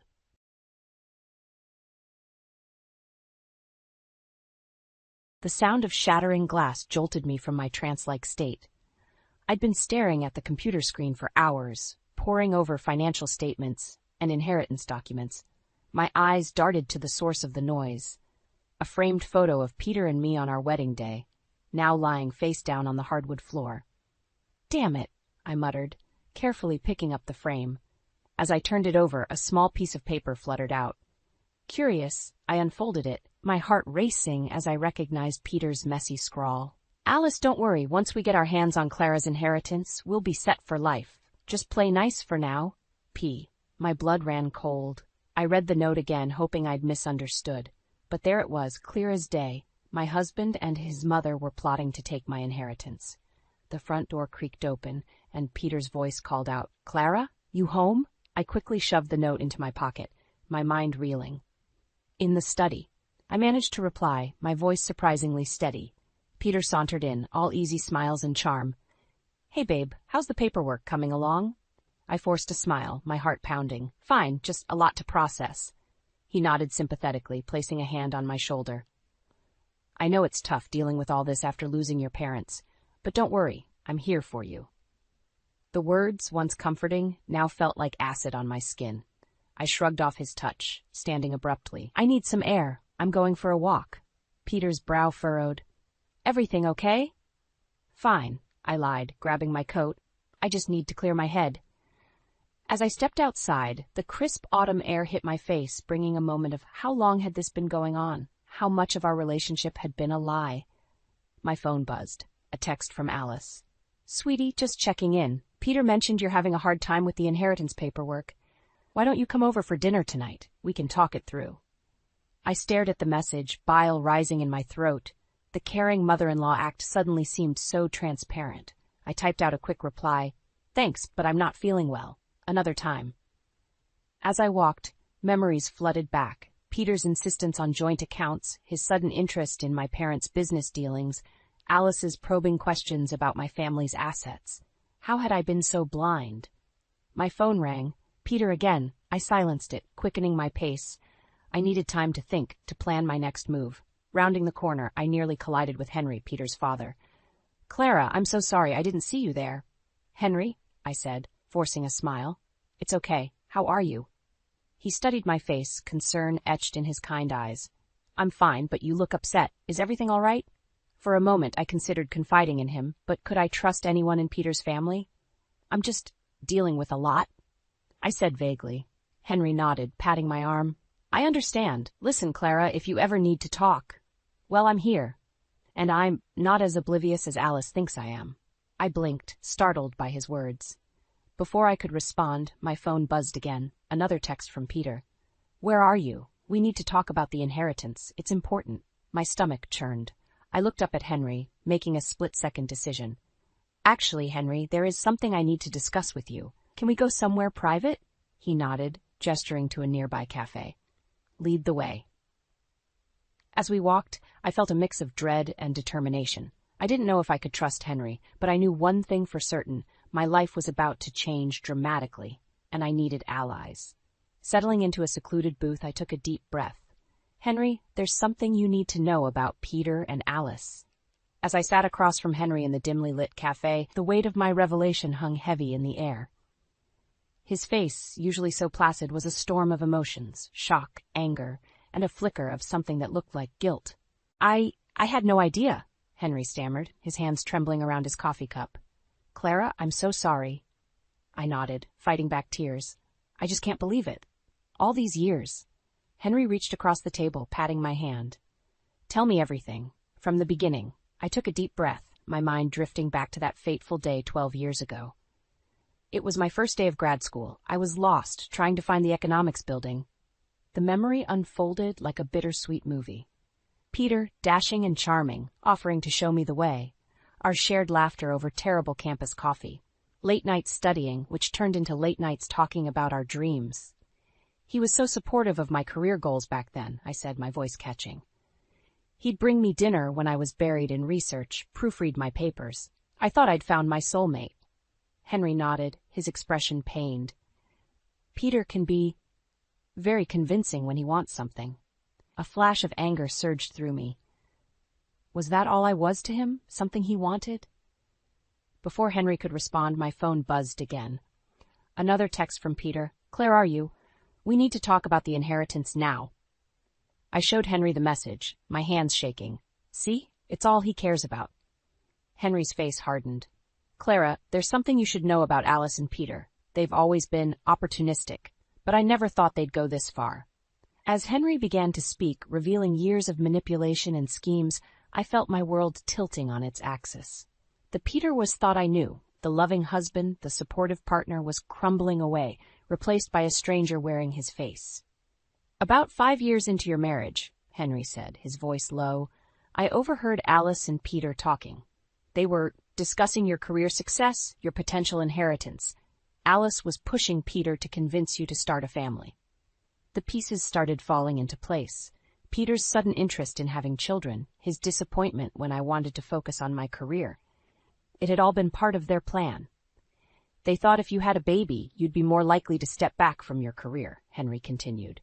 More reliant on Peter, easier to control. I felt sick. And when that didn't work, Henry sighed heavily. They switched tactics. Peter started encouraging your long hours, your dedication to work, all while he and Alice were what? I pressed, dreading the answer. We're looking for ways to access your accounts, your assets. They've been planning this for years, Clara, waiting for the right moment. The cafe suddenly felt too small, too confining. I stood abruptly, needing to move, to breathe. I have to go. I can't process this right now. Henry stood too, concern etched on his face. Clara, wait, what are you going to do? I paused at the door, my hand on the handle. I don't know, Henry, but I can't go back to that house, not tonight. As I stepped out into the cool evening air, my phone buzzed one last time. A voicemail from Peter. Clara, where the hell are you? We need to discuss the inheritance. Don't do anything stupid. Remember, we're in this together. I laughed bitterly, deleting the message. Together. What a joke. With nowhere else to go, I found myself walking towards my parents' house, my childhood home, now empty and echoing with memories. As I approached the familiar porch, a figure stepped out of the shadows. There you are, Peter said, his voice deceptively calm. We need to talk. My heart pounded as I faced Peter on the porch of my childhood home. His familiar silhouette, once a source of comfort, now filled me with dread. How did you know I'd be here? I asked, my voice barely above a whisper. Peter stepped closer, his eyes glinting in the dim porch light. I know you. Clara, where else would you go? The irony of his words wasn't lost on me. He thought he knew me. But I was realizing I never truly knew him at all. We need to talk about the inheritance, Peter continued, his tone businesslike. There are some investments we should consider. Stop, I interrupted, holding up a hand. Just stop, Peter. I know about your plan with Alice. I found your note. For a moment, shock flashed across his face before he quickly composed himself. What note? Clara, you're not making sense. You're upset about your parents, I understand, but... Don't, I snapped. Don't you dare use my parents' death as an excuse. How long have you been planning this? How long have you been lying to me? Peter's facade cracked, revealing a glimpse of the manipulator beneath. Clara, be reasonable. We're married. What's yours is mine. I'm just trying to secure our future. Our future? I laughed bitterly. Or your future with my money. Before Peter could respond, headlights swept across the yard, a car pulled up, and to my horror, Alice stepped out. There you are, she called, her voice syrupy sweet. We've been so worried, dear. Why don't we all go inside and talk this through? I felt trapped, cornered by the two people I once thought I could trust most in the world. As if on cue, my phone buzzed, a text from Henry. Are you safe? Do you need help? Drawing strength from the knowledge that at least one person was on my side, I straightened my spine. No, I said firmly. We're not going inside. In fact, I think you both should leave. Alice's smile faltered. Now, Clara, don't be hasty. We're family. We only want what's best for you. What's best for me? I echoed incredulously. Was it best for me when you pushed Peter to pressure me into having children I wasn't ready for? Or when you both started plotting to take my inheritance? Alice's eyes widened, darting to Peter. What have you told her? Nothing, Peter hissed. She's hysterical. She found some note and jumped to conclusions. As they bickered, trying to salvage their scheme, a strange calm settled over me. In that moment, watching them scramble, I saw them for what they truly were, desperate, grasping people who had never truly cared for me at all. I want a divorce, I said quietly, but with enough force to stop their argument cold. Peter turned to me, his face a mask of disbelief. Clara, you can't be serious. Think about what you're saying. I've never been more serious in my life, I replied, my voice steady. It's over, Peter. You and Alice can leave now, or I'll call the police. Alice stepped forward, her mask of kindness completely gone. You ungrateful little...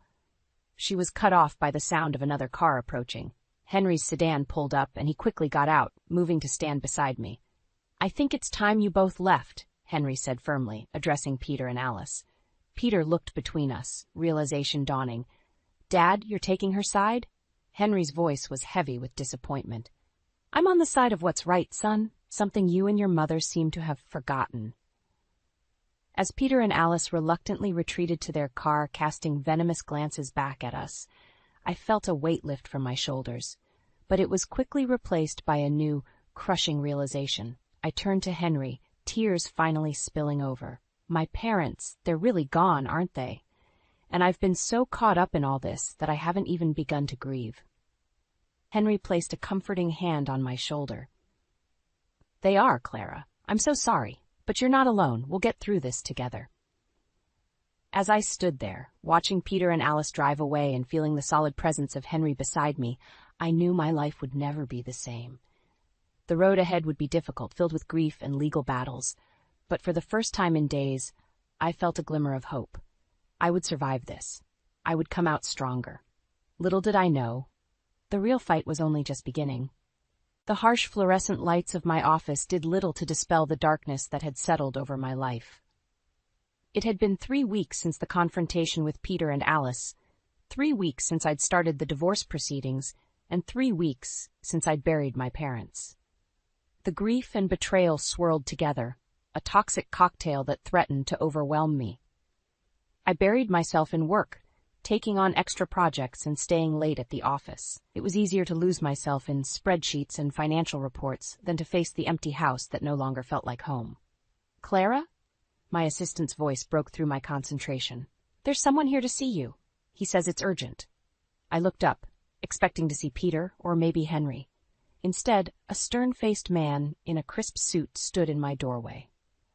Miss Thompson, I'm Richard Hawthorne, your parents' attorney.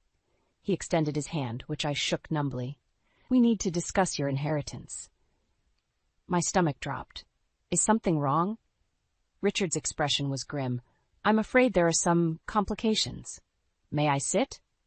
As he settled into the chair across from me, I braced myself for more bad news. I wasn't disappointed. Your parents' estate is more complex than we initially thought, Richard began. "There are some outstanding debts and legal issues that need to be resolved before the inheritance can be distributed." I felt the blood drain from my face. "What kind of legal issues?" Richard sighed heavily. "It appears your father made some questionable investment decisions in the months before his death. There are allegations of insider trading." The room seemed to spin. My father, the epitome of business ethics, involved in insider trading? It didn't make sense. "That's impossible," I said, my voice shaking. "My father would never—" "I understand this is difficult to hear," Richard interrupted gently, "but the evidence is quite compelling. If these allegations are proven true, it could significantly impact the estate's value." As Richard continued to explain the legal intricacies, my mind raced. Was this why Peter and Alice had been so eager to get their hands on the inheritance? Did they know about these problems? "What does this mean for me?" I asked, interrupting Richard's explanation. He looked at me sympathetically. "It means the inheritance is frozen for now, and there's a possibility that you might be held liable for some of your father's debts." The news hit me like a physical blow. Not only was I losing my parents' legacy, but I might also end up in financial ruin. "What can I do?" I asked, fighting to keep my voice steady. "For now, we need to go through all of your parents' financial records," Richard said. "Every transaction, every investment. We need to build a defense and try to salvage what we can of the estate." I nodded, my mind already shifting into problem-solving mode.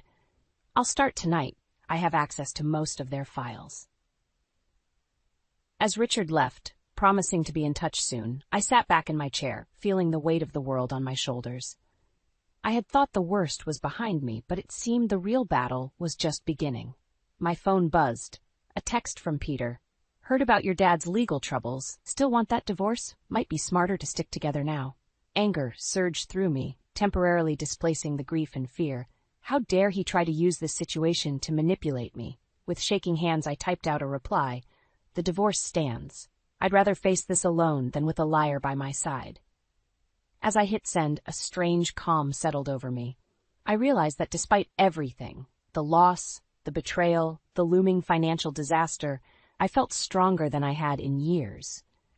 I was on my own, yes, but for the first time in a long time, I was fighting for myself. I stood up, gathering my things. It was time to go home, not to the house I'd shared with Peter, but to my parents' home. I had work to do, a legacy to protect and a future to salvage. As I walked out of the office, I made a silent promise to myself and to my parents. I would get through this. I would uncover the truth. And no matter what it took, I would reclaim my life and my family's honor. The attic of my childhood home was a time capsule filled with dusty memories and forgotten treasures. I'd been avoiding it for weeks, but with Richard's revelation about my father's alleged insider trading, I knew I had to face it. Every document, every scrap of paper could be crucial to unraveling this mess. As I sifted through old photo albums and business files, a wave of nostalgia washed over me. There was Mom in her power suit, Dad beaming proudly at my college graduation. I paused, running my fingers over their smiling faces. How had everything gone so wrong? A small, leather-bound book caught my eye. I recognized it immediately. Mom's journal. With trembling hands, I opened it, and a folded piece of paper fluttered to the floor. As I unfolded it, my heart nearly stopped. It was a letter addressed to me in my mother's elegant handwriting. "My dearest Clara, if you're reading this, it means your father and I are gone. There's so much I need to tell you, things we should have shared years ago. Your father's business dealings, they weren't always as clean as we pretended. He got involved with some dangerous people, made some terrible mistakes. We've been trying to fix things to protect you, but if something happens to us before we can make it right, you need to know the truth. There's a safety deposit box at First National Bank, box number 542. The key is taped to the back of your father's desk in the study. Everything you need to know is there. Be careful, sweetheart. Trust no one. We love you more than you could ever know. Mom." My hands shook as I read and reread the letter. My mind raced with questions. What dangerous people? What mistakes? And why hadn't they told me? Just then my phone buzzed. A text from Peter. "We need to talk. It's about your parents' business. I know things you need to hear." I stared at the message, torn between curiosity and distrust. Could Peter know something about this mess? Or was this another manipulation? Before I could decide how to respond, I heard a noise downstairs. Footsteps. My heart raced. I was sure I'd locked the door. "Clara?" Peter's voice called out. "I know you're here. We need to talk." Panic surged through me. How had he gotten in? I quickly shoved the letter into my pocket and grabbed a heavy paperweight from a nearby box, ready to defend myself if necessary. As I crept down the attic stairs, I could hear Peter rummaging through the study. My father's study, where the key to the safety deposit box was hidden. "Stop right there," I said, my voice steadier than I felt as I entered the room. Peter whirled around, surprise flashing across his face before he composed himself. "Clara, thank God, I've been trying to reach you. There's something you need to know about your father's business." "How did you get in here?" I demanded, gripping the paperweight tighter. Peter held up his hands placatingly. "I still have a key, remember? Look, I know you're angry with me, but this is important. Your father, he was involved in some shady deals. I think that's why." "Why what?" I interrupted, my mind racing. Did Peter know about the insider trading allegations? About the dangerous people my mother mentioned? Peter hesitated, then seemed to make a decision. "Why they died, Clara. I don't think your parents' death was an accident." The paperweight slipped from my hand, crashing to the floor. The sound seemed to echo in the suddenly too small room. "What are you talking about?" I whispered, my voice barely audible. Peter stepped closer, his eyes intense. "I've been doing some digging. There are things you don't know, things your parents kept from you. But I can help you, Clara. We can figure this out together." As I stood there, caught between shock, grief, and suspicion, I realized I was at a crossroads. Could I trust Peter, the man who had betrayed me? Or was I truly alone in this fight to uncover the truth and protect my family's legacy? My mother's words echoed in my mind, "Trust no one." But as I looked at Peter, I knew I had to make a choice. The truth was out there, and I needed to find it, with or without him. "Tell me everything," I said, my voice barely above a whisper. "But know this, if you're lying to me, if this is some kind of trick, I swear I'll—" "It's not," Peter interrupted, his face serious. "I promise, Clara, no more lies. It's time you knew the truth about your parents." My heart pounded as I stared at Peter, his words about my parents' death echoing in my mind. "What do you mean it wasn't an accident?" I demanded, my voice trembling. Peter's eyes darted around the room nervously. "Clara, your father was in deep with some dangerous people. I've been investigating, and I think—" The sudden sound of the front door slamming cut him off. "Clara? Peter?" Alice's shrill voice rang out.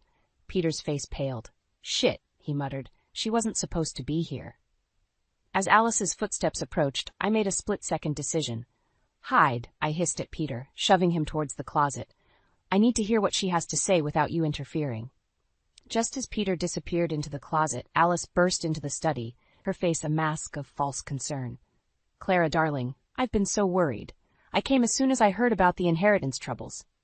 I steeled myself, forcing a neutral expression. "How thoughtful, Alice. How exactly did you hear about that?" Alice faltered for a moment before regaining her composure. "Oh, you know how news travels. Now, let's discuss how we can help you through this difficult time." As Alice prattled on about financial advisors and legal teams, my mind raced. How much did she know? Was she involved in whatever Peter was hinting at? "Alice," I interrupted, "what do you know about my father's business dealings?" Her eyes narrowed slightly. "Why, nothing more than what any of us knew. Paul was a successful businessman, but the details, well, that was his domain." I took a deep breath, deciding to take a risk. "And what about the insider trading allegations?" Alice's reaction was immediate and telling. Her face drained of color, and her hand flew to her throat.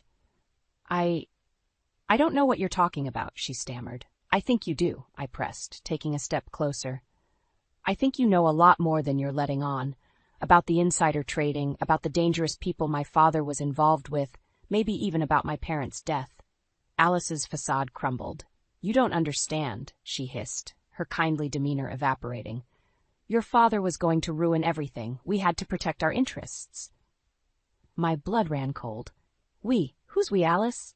Before she could answer, the closet door burst open, and Peter stumbled out. "Mom, stop!" he shouted. "This isn't what we agreed on." Alice whirled on him, her face contorted with rage. "You fool! What are you doing here?" As they argued, pieces started falling into place. The inheritance scheme, the sudden interest in my parents' business, the convenient timing of their deaths. It was all connected. "You were involved," I whispered. The realization hitting me like a physical blow. Both of you. In my parents' death. Peter turned to me, his eyes pleading. "Clara, it's not what you think. We never meant for anyone to get hurt. It was just supposed to be a simple fraud scheme. But your father found out and what?" I screamed, fury and grief overwhelming me. "You had him killed? My mother, too?" Alice lunged forward, grabbing my arm. "Now, Clara, let's not be hasty. We can work this out. The inheritance, the business. We can split it. No one else needs to know about this unfortunate situation." I jerked away from her, disgust and rage boiling inside me. "You're insane. Both of you. I'm calling the police." As I reached for my phone, Peter made a desperate grab for it. In the scuffle, I lost my balance, crashing into the desk. Pain exploded in my head as it struck the corner, and the world began to spin. The last thing I saw before darkness claimed me was Alice standing over me, a look of cold calculation in her eyes. "I'm sorry, Clara," she said, her voice distant, "but we can't let you ruin everything now." As consciousness slipped away, one thought burned in my mind. I had to survive this. For my parents, for justice, and for the truth that still lay hidden in that safety deposit box. The fight wasn't over yet. I awoke to the harsh glare of fluorescent lights and the steady beep of a heart monitor. As my vision cleared, I saw Henry sitting by my bedside, his face etched with concern. "Clara," he said softly, leaning forward. "Thank God you're awake. Do you remember what happened?" The memories came flooding back. Peter's revelation, Alice's arrival, the confrontation. I tried to sit up, wincing at the pain in my head. "Where are they?" I demanded. Henry's expression darkened. "Peter and Alice are in custody. I arrived just after you lost consciousness and called the police. Clara, I had no idea how far they'd gone. I'm so sorry." As Henry filled me in on the details, my mind raced. Peter and Alice were facing charges, but without concrete evidence, it might not be enough to convict them for my parents' deaths. "The safety deposit box," I blurted out, struggling to get out of bed. "We need to get to the bank." Henry gently pushed me back. "Whoa, slow down. What safety deposit box?" I quickly explained about my mother's letter and the hidden key. Henry's eyes widened. "That could be the evidence we need. But Clara, you're in no condition to—" "I have to go," I insisted, already pulling out my IV. This might be our only chance to prove what they did. Despite the doctor's protests, I checked myself out of the hospital. Every moment felt crucial, like we were racing against an invisible clock. As we drove to the bank, Henry filled me in on the divorce proceedings. "Alice has been trying to manipulate the courts, claiming you're mentally unstable. She's pushing for Peter to get half of everything, including your inheritance." I gripped the armrest, my knuckles white. "Over my dead body," I muttered. At the bank we encountered our first obstacle. "I'm sorry, Mrs. Thompson," the manager said, "but we have strict protocols. Without the proper documentation, I can't allow access to the safety deposit box, even if you have the key." I felt panic rising in my chest. "You don't understand. This is about my parents' murder. Please, I'm begging you." The manager hesitated, then nodded. "I'll make an exception, but I'll need to be present when you open it." With trembling hands, I inserted the key. Inside the box was a USB drive and a thick folder of documents. As I flipped through the pages, my heart raced. Bank statements, emails, threatening letters, it was all here. Proof of my father's involvement in insider trading and, more importantly, evidence of blackmail from the dangerous people he'd gotten involved with. "This is it," I breathed, turning to Henry. "This proves everything." Just then, my phone buzzed. An unknown number. I answered hesitantly. "Clara Thompson?" a gruff voice asked. "This is Detective Reeves. I'm calling about your parents' case. We've received some new information that suggests their deaths weren't accidental." My heart leapt. "I know," I said. "I have evidence. Lots of it." "That's good," the detective replied, his tone grave. "Because we've just received a threat against your life. Whoever was behind your parents' deaths knows you're on to them." The world seemed to tilt on its axis. I gripped the phone tighter, my voice barely a whisper. "What do I do?" "Stay where you are," Detective Reeves instructed. "We're sending officers to your location now. Don't trust anyone." As I hung up, I turned to Henry, my mind reeling. Could I trust him? Was anyone truly on my side? Clara? Henry asked, concern etched on his face. What's wrong? I clutched the folder to my chest, my heart pounding. The evidence in my hands could bring justice for my parents, but it could also get me killed. As sirens wailed in the distance, I realized I was standing on the precipice of a decision that could change everything. Henry, I said, my voice shaking, I need you to listen carefully. What I'm about to tell you could put us both in danger. Are you ready for that? Henry's eyes met mine, determination replacing concern. I'm with you, Clara, whatever it takes. As the sirens grew louder, I took a deep breath. It was time to face the truth, no matter the cost. The final battle was about to begin. The courtroom fell silent as I took the stand, my heart pounding so loudly I was sure everyone could hear it. Peter and Alice sat at the defense table, their faces a mix of anger and fear. Henry gave me an encouraging nod from the gallery. Miss Thompson, the prosecutor began, please tell the court what you discovered in your parents' safety deposit box. Taking a deep breath, I recounted everything, the insider trading, the blackmail, the threats. With each word, I could see Peter and Alice growing more agitated. And in your opinion, the prosecutor continued, what led to your parents' deaths? I looked directly at Peter and Alice as I answered. They were murdered because they were going to expose the corruption, and the people responsible are sitting right there. Chaos erupted in the courtroom. Alice leapt to her feet, screaming accusations, while Peter seemed to crumple in on himself. As the judge called for order, I felt a weight lift from my shoulders. The truth was finally out. The trial lasted for weeks, each day bringing new revelations and shocking twists. But in the end, justice prevailed. Peter and Alice were found guilty on all counts, including conspiracy to commit murder. As I watched them being led away in handcuffs, I felt no joy, only a profound sense of relief and sadness. It was over, but at what cost? In the months that followed, I threw myself into rebuilding my life. I moved back into my childhood home, finding comfort in the memories it held. Slowly, I began to heal. One crisp autumn day, as I was sorting through old photo albums in the attic, I came across a picture of my parents holding me as a baby. Their faces were radiant with love and hope for the future. Tears streamed down my face as I clutched the photo to my chest. In that moment, I realized something profound. Despite everything I'd been through, I still wanted that. A family, a future filled with love and hope. 4 years later, I stood in that same attic, my hand resting on my swollen belly. The room was half-packed, filled with boxes labeled nursery and baby clothes. Clara, my husband's voice called from downstairs. The movers are here. Are you ready? I smiled, taking one last look around the room that held so many memories, both painful and precious. Coming, I called back. As I made my way downstairs, I paused in front of the mirror in the hallway. The woman staring back at me was different from the one who had first uncovered Peter's betrayal all those years ago. Stronger, wiser, and finally, truly happy. My husband David met me at the bottom of the stairs, his face lighting up as he saw me.